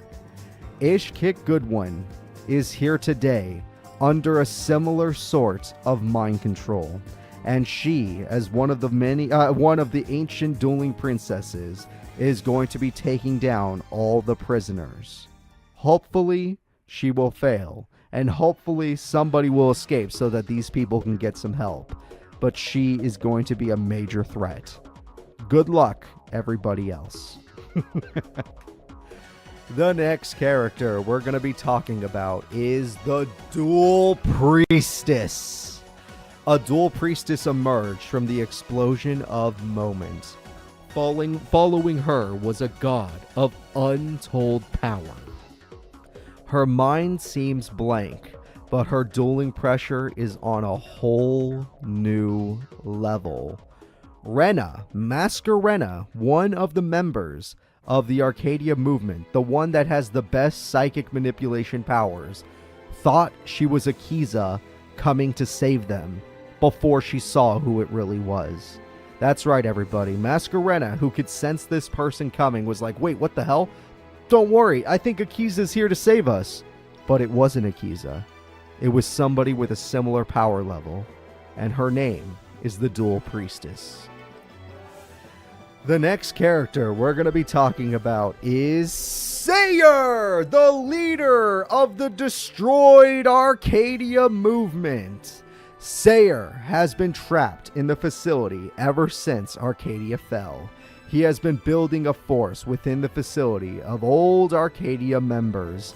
Now they are going to try and escape on one of the last shuttles. They are going to try and fight for one of those top 4 positions. Sayer, back in the day, back when the Arcadia was a big deal, was one of the strongest duelists that we always had to look out for as, viewers. Today, he is back. One of the strongest duelists that have left our story has returned, and we're going to see what he can do under these horrible circumstances. The next character we're going to be talking about is the Director in his Dark Signer form. The Director was killed when Moment exploded. He returned not long after when a new power rose from the blast. He now serves this new power and calls it his king. His king of the underworld. Yes, everyone, the Director was killed. But after the explosion was all cleaned up, after everything had passed, he returned as a Dark Signer. And he is here today to put all of these escapees back in their place. So, that's the Director, everybody.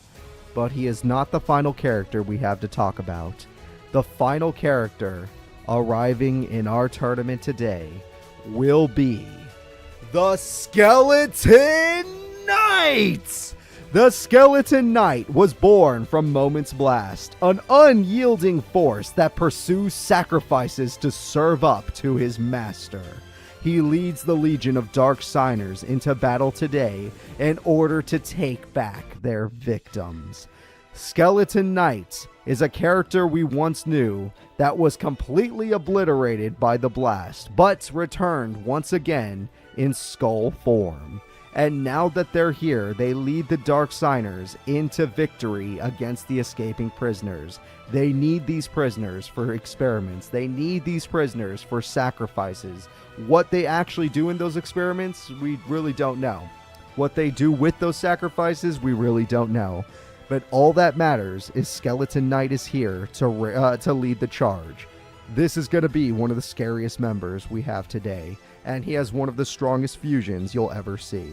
So, the first duel is a guaranteed hunter. These are the real duels, you're right. We're getting into the real duels now. Which character do you think should stop these other characters? Which hunter should move forward? Should it be Dark Signer Divac or should it be Dark Signer Callan? That is lucky as well. Dark Hole. Thank you so much for watching my Tag Force series. I think it's going great. Today's episode was awesome. And Green Baboon is here. You may have beat the Earthbound Immortal, but you gotta deal with the Baboon now, Callan. How are you gonna do it? Berserkeril is gonna back him up too, probably. Dark Bribe. You know what? Try again. No Spiritual Force. Try something else. Alright, sure. And that's 4,600 damage showing. That's a lot. Callan needs something. Callan, top deck, Mausoleum. Use their Mausoleum. Top deck your Earthbound Immortal. It's your only hope. Callan's braked. Callan never drew a monster. He would have used their field spell. He knows how. Alright. That's game. That is literally 6,600 damage. Wait! Callan buys himself one more turn and can still afford his Earthbound Immortal. He could still afford it. What will he do with it? Monster Born to what? Oh, he stole it! He doesn't need his. He could use yours. He has your power now. Wait, what? Feast of Guilford. Why? I guess. I guess, sure. Okay. Not like it matters. That Earthbound's just going to keep... this is it. This is it. There's no traps. There's nothing he can do. He lost. He stole your Earthbound. What do you want from him? An apology? He's not going to apologize. He kicked your ass. That is it, everybody. The winner is Dark Signer Callan. Both duels, Divac got his card, and both duels he still lost. Callan is truly the strongest of all the Dark Signers. He's proven it multiple times. If Callan gets first place, nobody escapes, and it was all for nothing. Today's tournament was a wash. The only thing you learned today was how horrible things are. And nothing got better. But there's still hope. Lawton still exists. And Lawton's been on fire today. Queen's Knight's good. You attacked with the wrong monster. You bought your opponent another turn. If you attacked with the other monster, Gil, you would have won. Alright, the last top deck must do 2,000 burn. This is it. The whole duel's decided by this. He already made a mistake by not attacking with Arcana Knight. Here comes the game-winning attacks.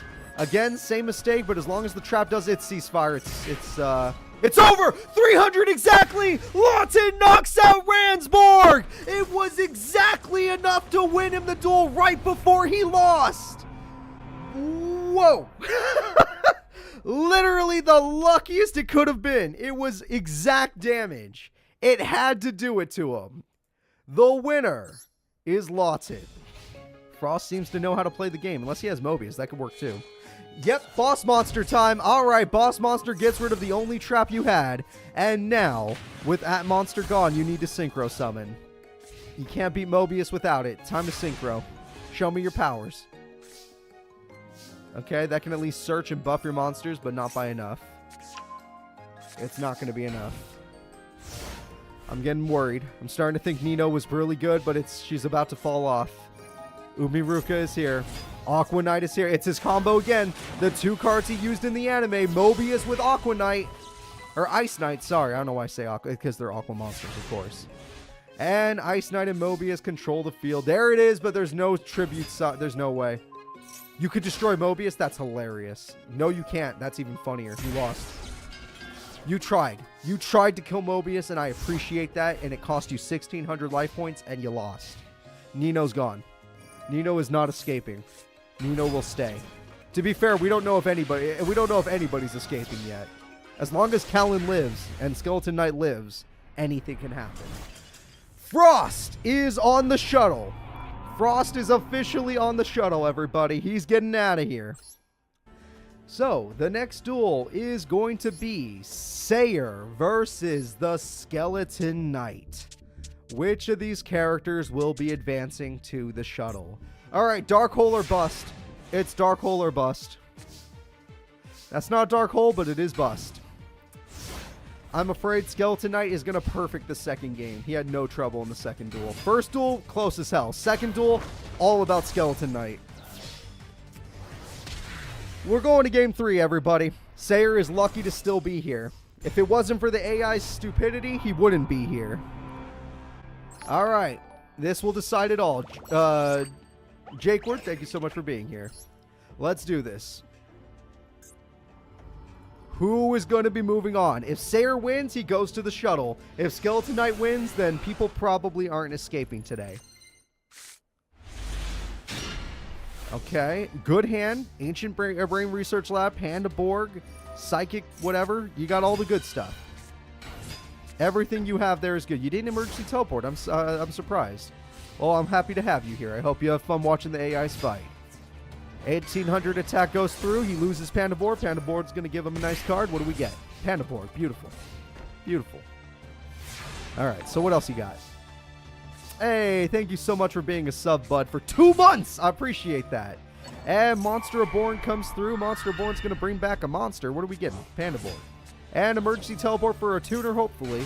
That is a tuner. We're going to get a major synchro summon. And this synchro monster is level 8. He's bringing it back. All right, Thought Ruler Archfiend. Sayer has his Thought Ruler. Thought Ruler's going in. It's going to devour the attack points. Now it's time to heal. Huge heal. And the double panda is doing good work. Great turn from Sayer. He is 1 turn away from escaping. He is 1 turn away from getting to the shuttle. Solidarity is here. It's not enough attack. It's pretty good, but it's not enough attack. Panda Borg is gone. Panda Borg's going to cost you some life points, but honestly, Thought Ruler heals you, so what's the problem? Krebons is so smart. That was good. Thought Ruler, that was so smart. Do not let him get Krebons. He will stall with Krebons. Do not let the... He never got it. He never got his freaking fusion. Jagger Necro did not happen. Go. Punch him in the face. Psychic Snail Power activates. 700 attack. 1 more attack for game. Let's go. Sayer has done it. The Skeleton Knight be damned. Sayer is in top 4. There is only 1 character in the tournament that can make it so nobody escapes. If Dark Signer Callan wins, it's a failure of a prison escape. Only if Dark Signer Callan wins. Everyone else is safe. Everyone else is out. All of them are leaving on the same shuttle. Whether or not they like each other doesn't matter. They're leaving. They've been through enough crap. They're not going to give each other crap. Yeah, it didn't matter. It doesn't matter either way. That wasn't enough. Ceasefire would have been lethal. Magic Cylinder would have been lethal. The only thing that matters is Frost 2-0'd his opponent. Lawton does still get to escape. You, Frost, get to escape as long as the next duel goes well.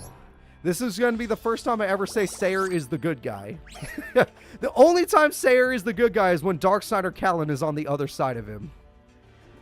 The final match of the day is Darksider Callan trying to stop all the escapees, all the potential victims. Sayer is trying to get the hell out of here and will do whatever it takes to leave. Who is going to win it all? Which character do you guys believe in the most? Me personally, I think for story reasons, Sayer needs to win this. If Darksider Callan wins, it's only evil. It's only bad. There is no good. There is no good when Darksider Callan wins. Sayer must win. But in our story, the good people don't always win. In fact, it happens not that often because it's AI. And anything can happen. So here we go. Panda Borg is going to start the duel. Sayer is not a good guy. It's just he's in a horrible situation with a bunch of other people, and if he fails, that means Frost is screwed, and that means that Lawton is screwed.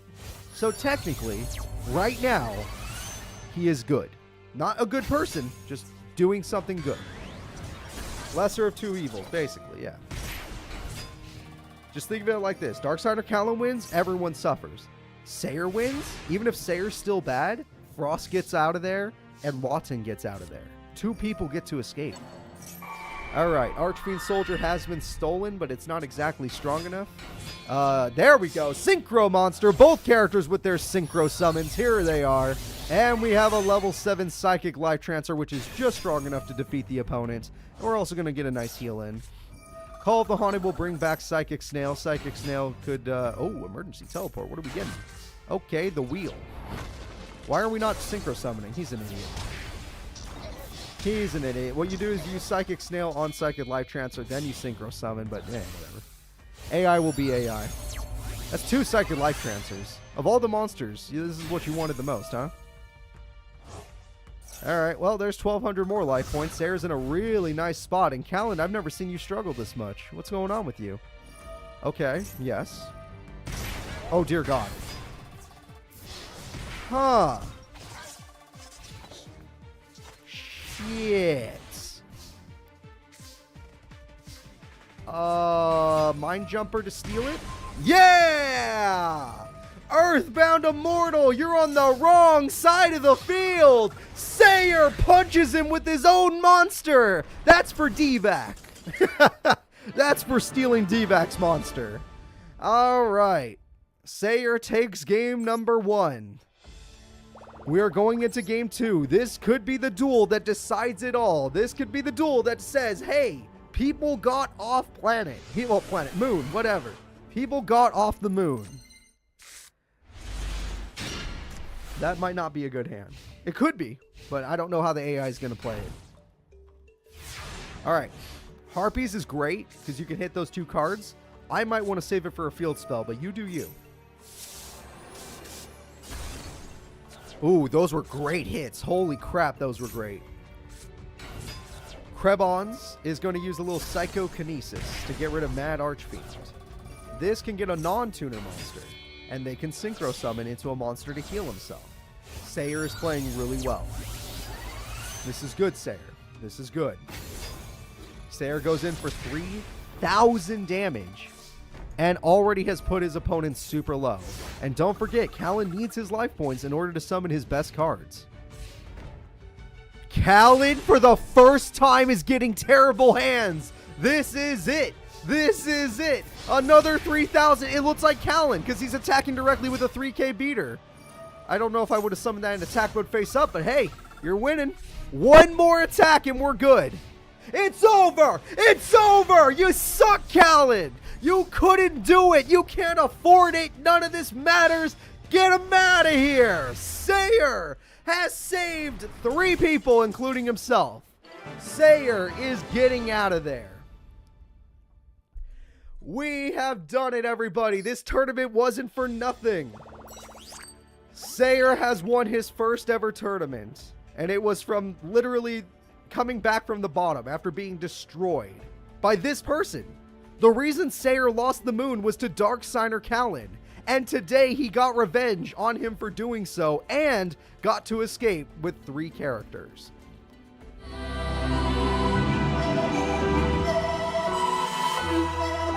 The world has been broke down. The world is just announced. Final time is now. The final time to bow. But I will not get down. For you can't force me now. Awakening is clear. I could show you how. I could show you how to fight them.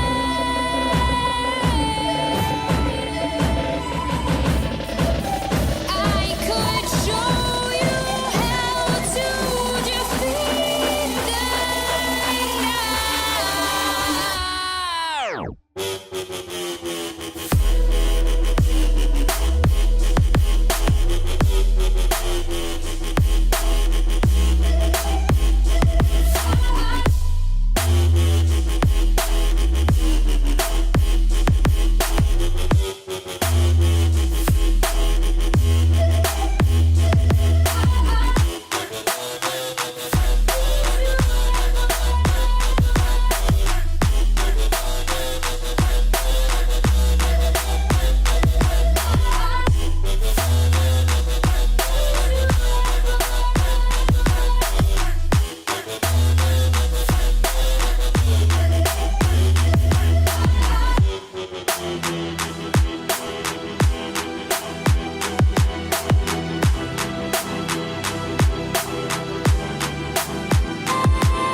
Atoms fall apart.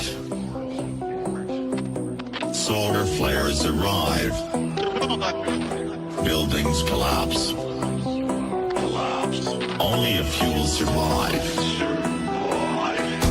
The world as we know it will no longer be there. Water is gone. A new era has begun. Prepare yourself for the apocalypse.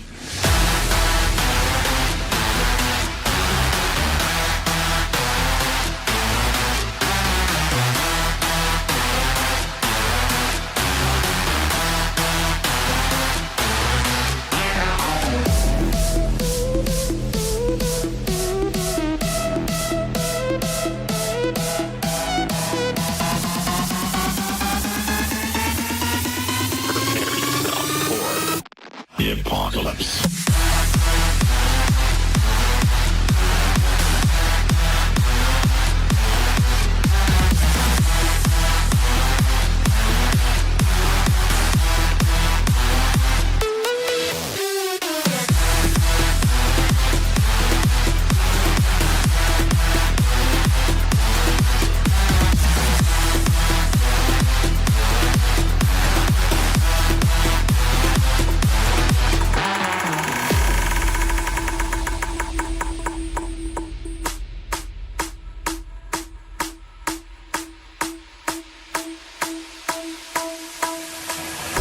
The heat is scorching.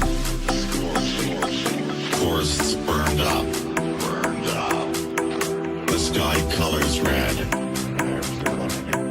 Volcanoes erupt. The world as we know it will no longer be there. Water is gone. A new era has begun. Prepare yourself for the apocalypse. Prepare yourself for the apocalypse.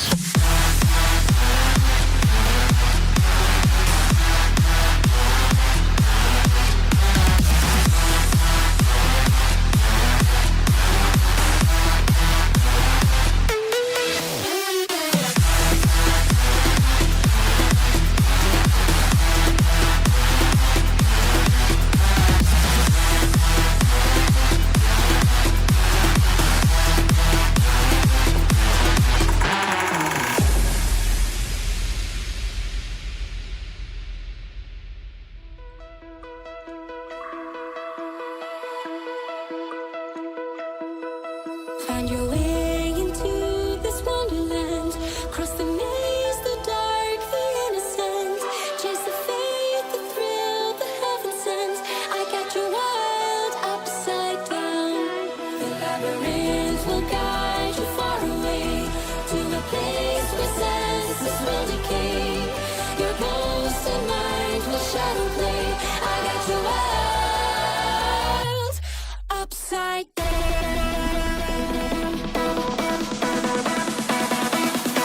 Upside down.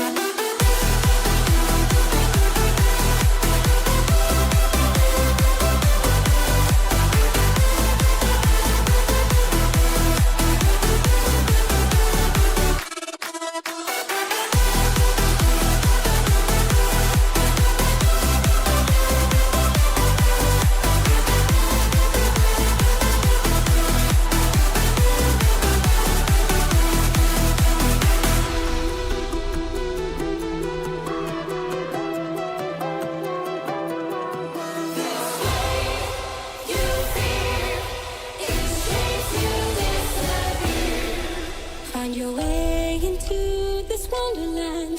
Cross the maze, the dark, the innocent. Chase the faith, the thrill, the heaven sent. I got your world upside down. The labyrinth will guide you far away to a place where senses will decay. Your ghost and mind will shadow play. I got your world upside upside down.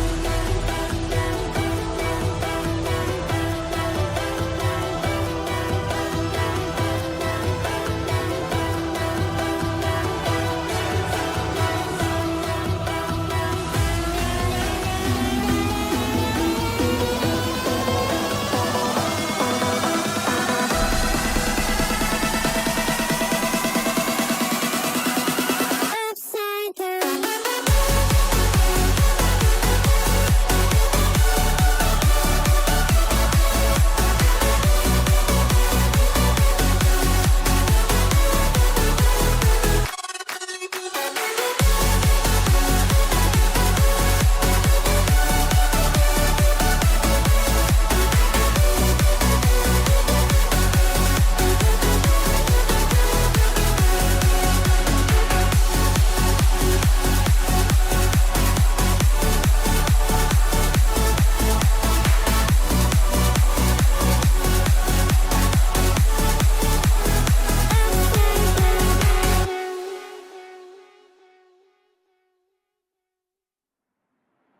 An Norfolk night, the world is cold. We stand surrounded, we are not alone. Within my reverie, there's holy light. Without a number, we stand and fight. An Norfolk night, the world is cold. We stand surrounded, we are not alone. Within my reverie, there's holy light. Without a number, we stand and fight.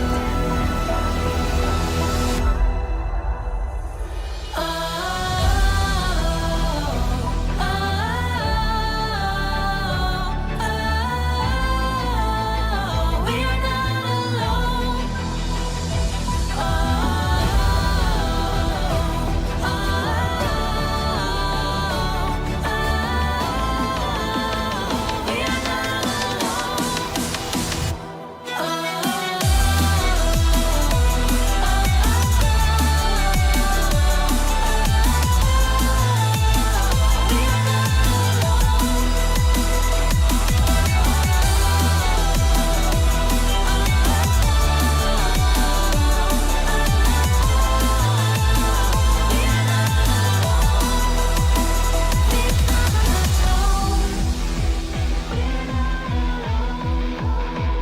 We are not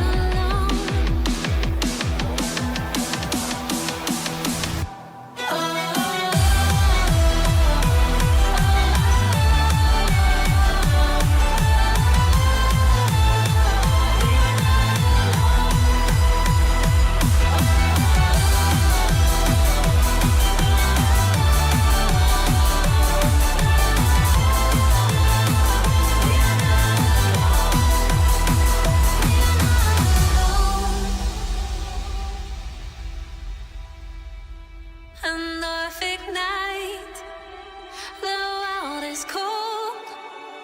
We stand surrounded, we are not alone. Within my reverie, there's holy light. Without a number, we stand and fight.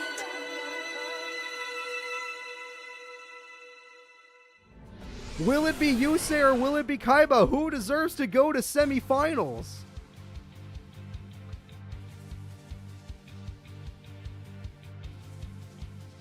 I'm so excited, guys. I'm so excited. And so is Roxy. Roxy, if I'm streaming at this. It's going to be good duel, so I apologize. And that's a Seto Kaiba start, alright. I don't know why it has to be in attack mode, but that's how he likes to start. Quick draw using Quill Bolt is really good. Into Junk Synchron is really good. Oh, no, okay. Into Doppel, into... Oh my god. Oh my god, you haven't even normal summoned. There's your normal summon. Alright, interesting to go for a level 7. Really? Is he just going for damage?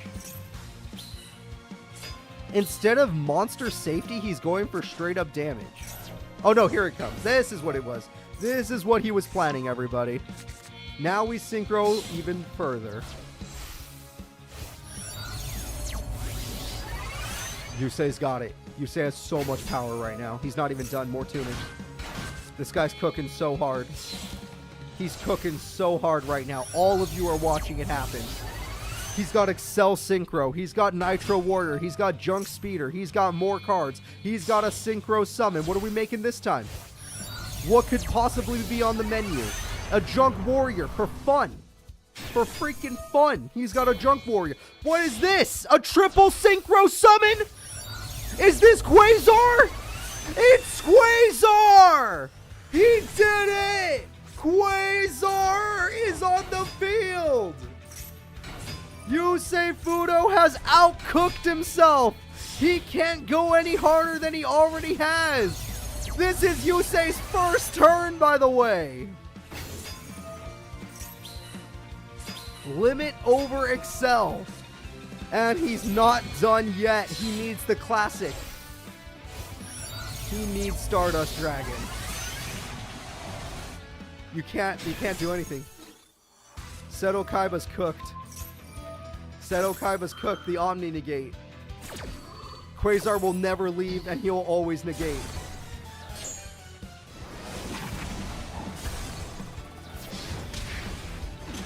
I can't believe it. Can the Omni negate twice? Okay, hold it. Hold. Now. Yusei Fudo has come to dominate today's tournament. Yusei is on a whole new level thanks to Old Man Junk. Nobody, and I mean nobody, is stopping this man. And now I ask myself, how is freaking Yugi supposed to stop that? Now, Yugi and him, they got no problems. So I guess it's a positive win either way. But let's just move forward. We are now going to move into the semifinals. Who will be known as the protector of the moon, and will the Baryons take the moon? Will the leader of the Baryons, Nash, be able to do it? It's Nash versus Crow, Yugi versus Yusei, and we're going to start the day with Yugi versus Yusei. We all know Yusei's way faster. Yugi still bricks because he's... Let's be real. Yugi's using a ritual deck. It is still a ritual deck. I know it's a fast ritual deck, but it's still a ritual deck. Yusei is using one of the fastest synchro decks there are right now in our series, if not the fastest. All right, Armageddon Knight throws away Armageddon Knight. Beautiful. No spells or traps to protect Yugi. If Yusei goes ham, he can win.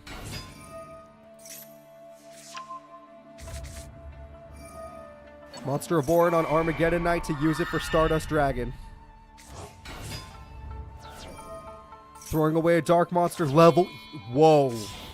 Things are about to get dangerous. He got Level Eater in the grave super early. Yusei had the best start possible because he got Level Eater that early, using his opponent's monster. That was perfect. That was an excellent play. Into Junk Speeder. You know it. You know it. You know what you're doing.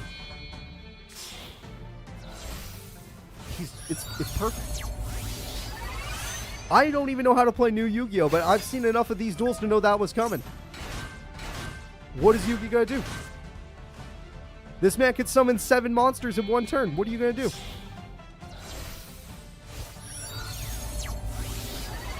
It's Excel Synchro. He can do whatever he wants. Jet Synchron's coming back for some reason. I don't know why.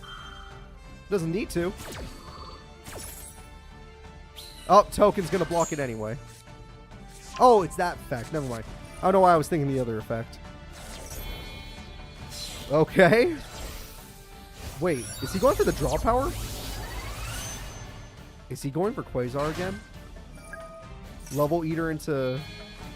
Oh no, what is he doing? I don't know. Who here wants to predict what Yusei's ending with? He's Excel Synchroing. It's an Excel Synchro. A Synchro.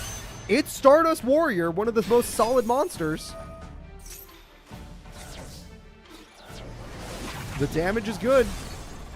And it's not going to be killed, that's for sure.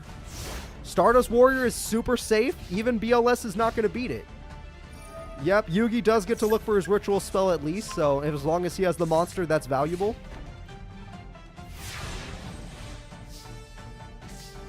I don't even know what's possible. I don't know what hand has to be possible for Yugi to not activate anything. I think Yugi is going to leave the moon's hands in the hands of the people that come from the moon. I don't think he's going to protect the... He's not going to be their savior. He's like, no, you're good enough to be your own savior. Yusei Fudo has taken it in Game 3. This is it. Yugi did great. He beat 2 Baryons and a crazy person. He actually helped out a lot today. But he did not stop somebody that was good. In fact, if you look at it, Yugi defeated evil, positive person. I'll step back. My bad. You're a good guy. I'm not going to get in your way. That was Yugi right there. And now it's Crow versus evil person.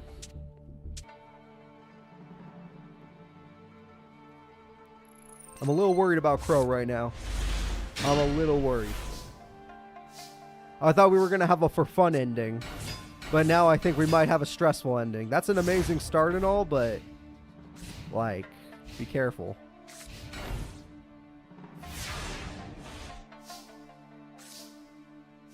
There's a tuner. Okay, that fixes some... oh, shit. That's bad. Thank God you had a monster aboard, but you just lost 4 monsters. Holy crap. Collude is insurance, but only once. And he lost 4 cards, including the tuner. Also that problem is big. All right, Bahamut, how do you want to play this? Oh, this is getting worse. This is getting worse because now he could just do this. I don't think Collude's going to work on that. I honestly don't think it's going to work. Yeah, you're going to collude, and then what? Then what? Sir, draw a tuner. A level 3 tuner. Oh, no. We might... uh-oh. Crow may have dropped the ball here. The hero of the satellite might not be the hero of the moon. He may not be the hero that we need. All we'll have left is Yusei, which is a lot. Don't get me wrong, that's a lot, but it's still worrying. Bahamut Shark re-rises. The attack goes through. That was really stupid and honestly leaves him open for burn damage. Crow, draw a Pot of Greed. That is my advice to you. Draw a Pot of Greed. Huh. Nope. That is a classic card, but it's not Pot of Greed. Everyone, I believe we're going to have to call game on that one. I think Crow just failed the satellite. He failed everybody. Crow dropped the ball. Crow dropped the goddamn ball. He was doing amazing too. He took it to game 3. But his opponent just beat him. It's over. Nash is in grand finals. Is that for synchros and then Monster Reborn for game? Nope, you're just going to go for it. And here it is. The game-winning play. Crow goes in and Yugi takes a nap. All of the positive people have won against Yugi Muto. The negative people didn't stand a chance. He actually beat them within 8 turns at most. At most. So, that is going to be it for these duels, guys. It is time for grand finals of the Lunar War. Which of the last 2 characters do you bet on? Yusei Fudo or Nash of the Baryons?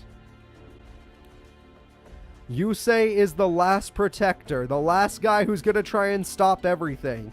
He will close the portal. Nash will keep the portal open and then have control of the moon. Who will win? Nash already took down Blair. So that's kind of the biggest thing you can do in this tournament, is taking down the #1 duelist of our current era.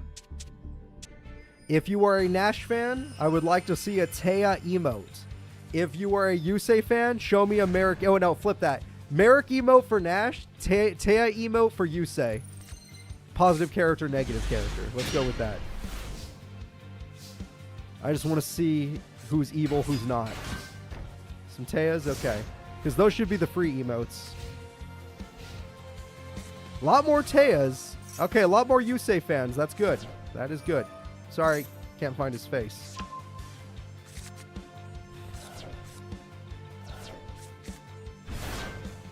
To start this duel, Yusei is already popping off. All tuners, but he's popping off. He just needs to hit something that isn't a tuner. He at least got rid of that, so there's no XYZ summon. Monster Reborn steals it, so that's a non-tuner, so he could start countering stuff, which is perfect. And Stardust protects his field. A good play. A very good play. Nash, how will you answer this? Plus, Yusei still runs good traps. Hall of the Haunted. Interesting. An XYZ summon immediately. Interesting. He will eat the Stardust Dragon to stop it from using its effect. Makes sense. He's going to rank up, isn't he?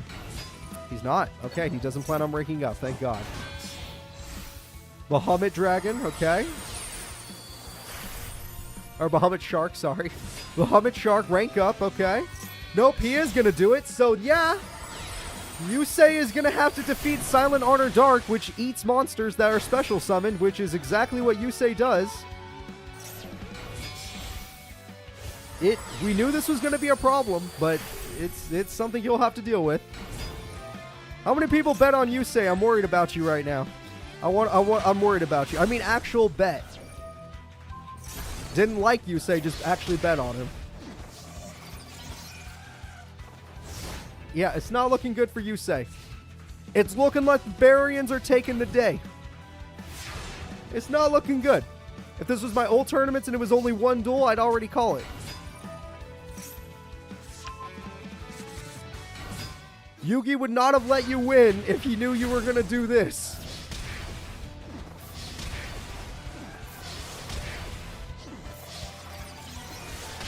Oh, perfect victory from Nash. Holy crap. Let's get to game 2. The moon may be screwed. I know the dark. You know what happens to the moon? Gets taken over by Arcadia. Arcadia takes over as Darksider takes over the Arcadians. The Darksiders get taken over by the Barians. Is it just like evil, evil, evil? There's no good. Can you say please save the day? Fingers crossed. I feel like I can't have a positive tournament on the moon unless it's Fortune Cup. Crow spent his wish trying to get backup like the director, Sect, and Jack Atlas. And they fail. Oh, that's a bad hand. He drew the card. He drew the card. That's a bad hand. This is good for Yusei. This is very good for Yusei. Yusei Fudo, make that comeback real. Pot of Greed. This is really good. Tuning. Everything's good so far. Hit a trap. Could be better, but whatever. We'll see what else you got. Foolish Burial. A tuner. Usually I prefer you don't throw away tuners.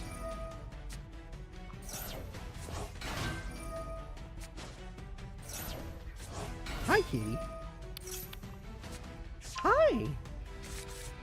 You say you still cooking? Should I be worried or are you still cooking? You say, please tell me that's not all you made for this menu. You're fighting the final boss. You need the menu to be a lot better than this. I'm trying to warn you, Yusei. I'm really trying to help you here. Why did you throw away the shield wing, which was the non-tuner? He's got 2 XYZ summons if he wants it. He can exceed it. He had a non-tuner if he wanted it, but he set it for some reason. And that actually works on that card, apparently. Weird. Yusei has nothing. Yusei is about to fail all of us. After beating Yugi Muto, he's about to fail all of us. Crow at least fought back. But Yusei goddamn Fudo is gonna leave us all on a moon corrupted. He's gonna leave us here. You wouldn't do that to us. You would not do this to us, Yusei. You would not. Not after all the crazy plays you've had. You can't. It's just like Aster in the American tournament. You can't be this exhausted. Yugi was not even that hard. Yugi gave up for you. He tried to go easy on you, for crying out loud. He did the same with Crow. He just like had 5 cards and said, "No, I'm good." Oh, level eater, but there's no levels to eat. There's no levels to eat, sir.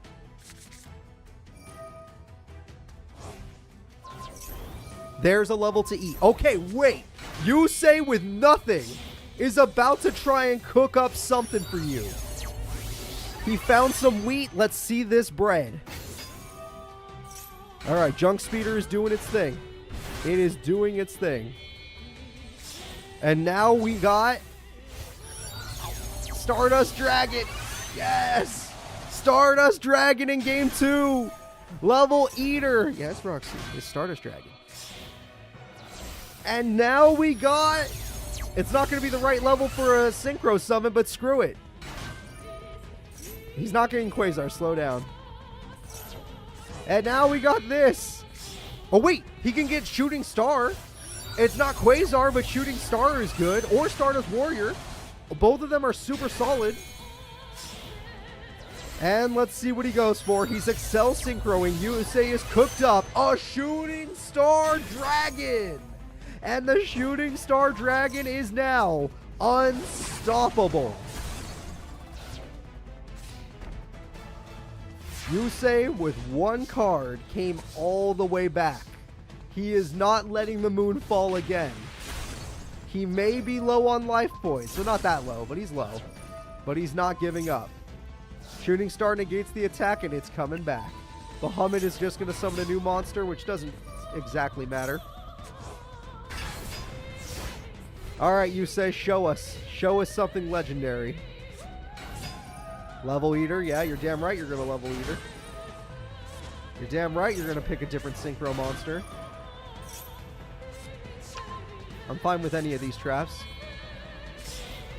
He did the Brain Blast. Brain Blast! And Synchro summon up. He's got Excel Synchron. That's pretty good. Level Eater, once again, it hungers for more levels. This card's going to change the level of a monster to level 5. This guy increased his level. We got a huge Synchro Summon. This time the Synchro Summon's going to be level 8. We already know it's Stardust. He's addicted to this monster, which isn't terrible. It's a Stardust Dragon. It's safe.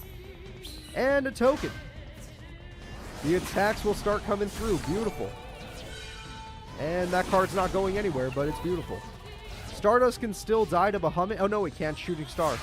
Shooting Star says no. And I don't see any rank up magic. Shooting Star says no. The token is gonna... Oh.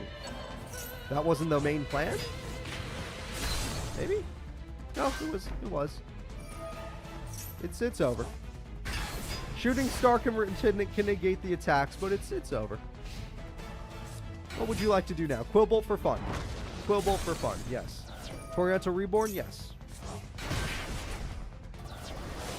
Lots of damage, but you attack with the wrong monster. Why?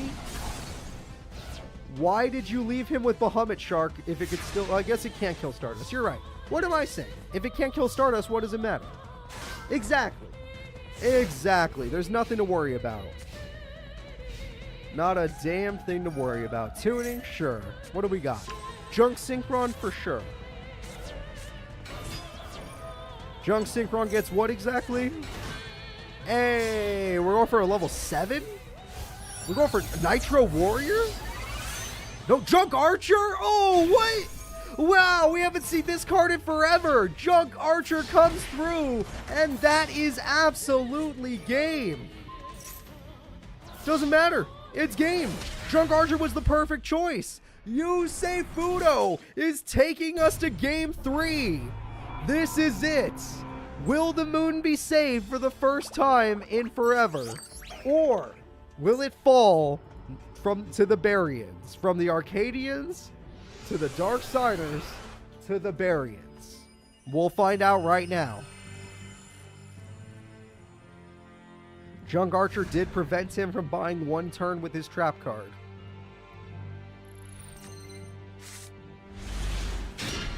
That's a lot of special summons in his opening hand. Something to worry about for later. Rhoda is here. Doppel Warrior is a very good choice. At least it's a non-tuner. If you see a non-tuner, you should get excited. Yusei's cooking. Yusei's got something cooking up. That's fine. It's fine. He still has Doppel Warrior, so it's fine. Alright, let's see how this guy plays. He plays Shark. Gets a Shark. He plays an Angler.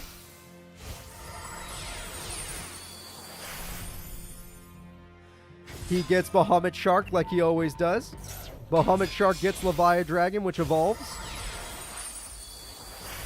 So far, a good start from both characters. Yusei's still fine. He has Doppel Warrior. He has Quick Draw. We know how much damage a freaking Nitro Warrior can do. And 2 tokens for any other tuners he may have. Nitro Warrior could take out everything. Doppel tokens have risen. The tokens rise. Jet Synchron, this is what we're waiting for. Jet Synchron can Synchro summon into... Okay, I thought it was going to go for the draw power, but no, Stardust is a safe card, but it's not as strong. Actually, it's not safe at all. Why'd we do this? Unless you have a... He has another plan in mind, for sure. For sure, there's another plan in mind. Please? Yes, okay. He's cooking. There it is. That was the plan. This was the plan. And now, is this just another Stardust Dragon? Okay, another Stardust Dragon.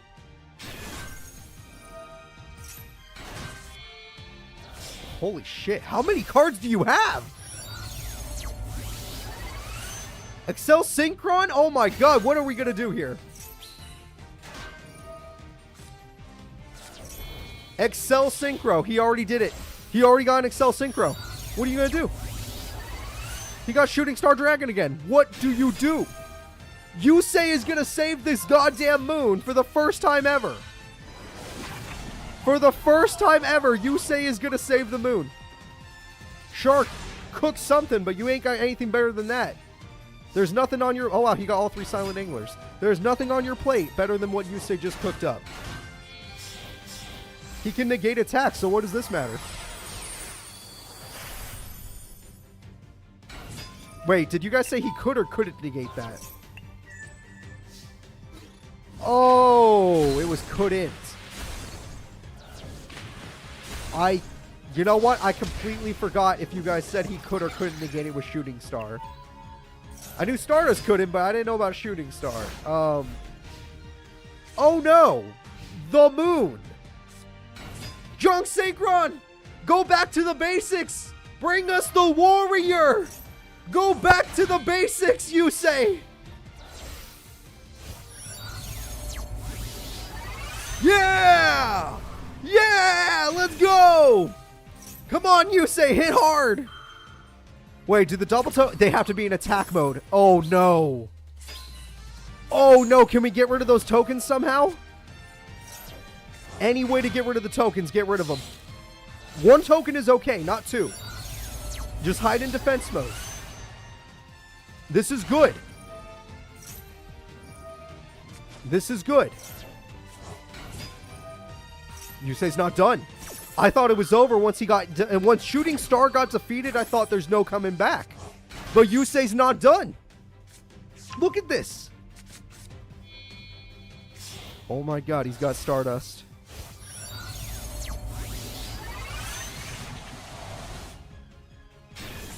Okay. Stardust. Good. Get rid of it. Weird choice.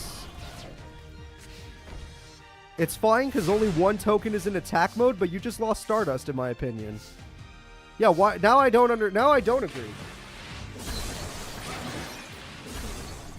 I mean, Junk Warrior, the most classic of cards, is still saving the day. No matter what, Junk Warrior is still saving the day, being the most classic beater. I have more attack than you. It is the only thing holding the moon down right now. But Yusei is unwilling to attack Bahamut or Silent Honor Arc? No! Oh, wait, doesn't work. He already used it. He already Synchro Summoned. He can't use that one now. Oh, thank you, God. Oh, thank God he can't use that. I don't know what that card... That's the first time he's done that today. Oh, no, it's not today. No! No, it negated the effect! Yusei, what do you got left? Yusei, no! You gotta have something left. Nash can't be unbeatable.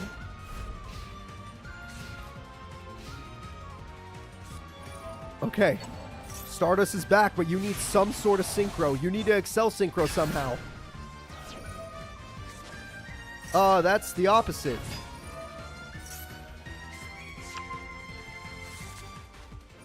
Quillbolts, okay, but level 6 is not right. No. It's over. It's over. Yusei gave up the moon. Wait! No! There's one left! Stardust Warrior! You thought it was over, you cowards! He's still standing! Yusei Fudo will not leave! He will actually get burned though, and that's not good because he's at critical condition. Yusei is in critical condition, but he is not leaving. No, Stardust Warrior doesn't die to that. Quillbolts may be dead, but what else? They're scared. They're scared. Yusei, you have this. TT doesn't work on you. I know this. You summon Road Warrior if that happens. Yusei Fudo is still freaking standing. He is fighting for his goddamn life. Poseidon. Please, Yusei, draw Harpies. Draw something. No. Yusei, don't! Yusei, don't! No!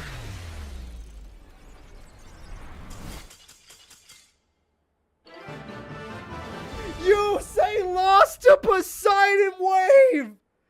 The Barians have taken the moon! They own America! They own the moon! Nash has defeated the best of the best! That was an insane ending!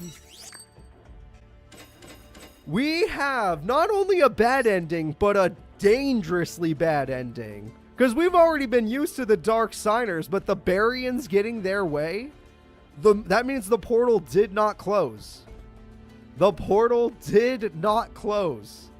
This is insanity. What the hell is going to be going on now?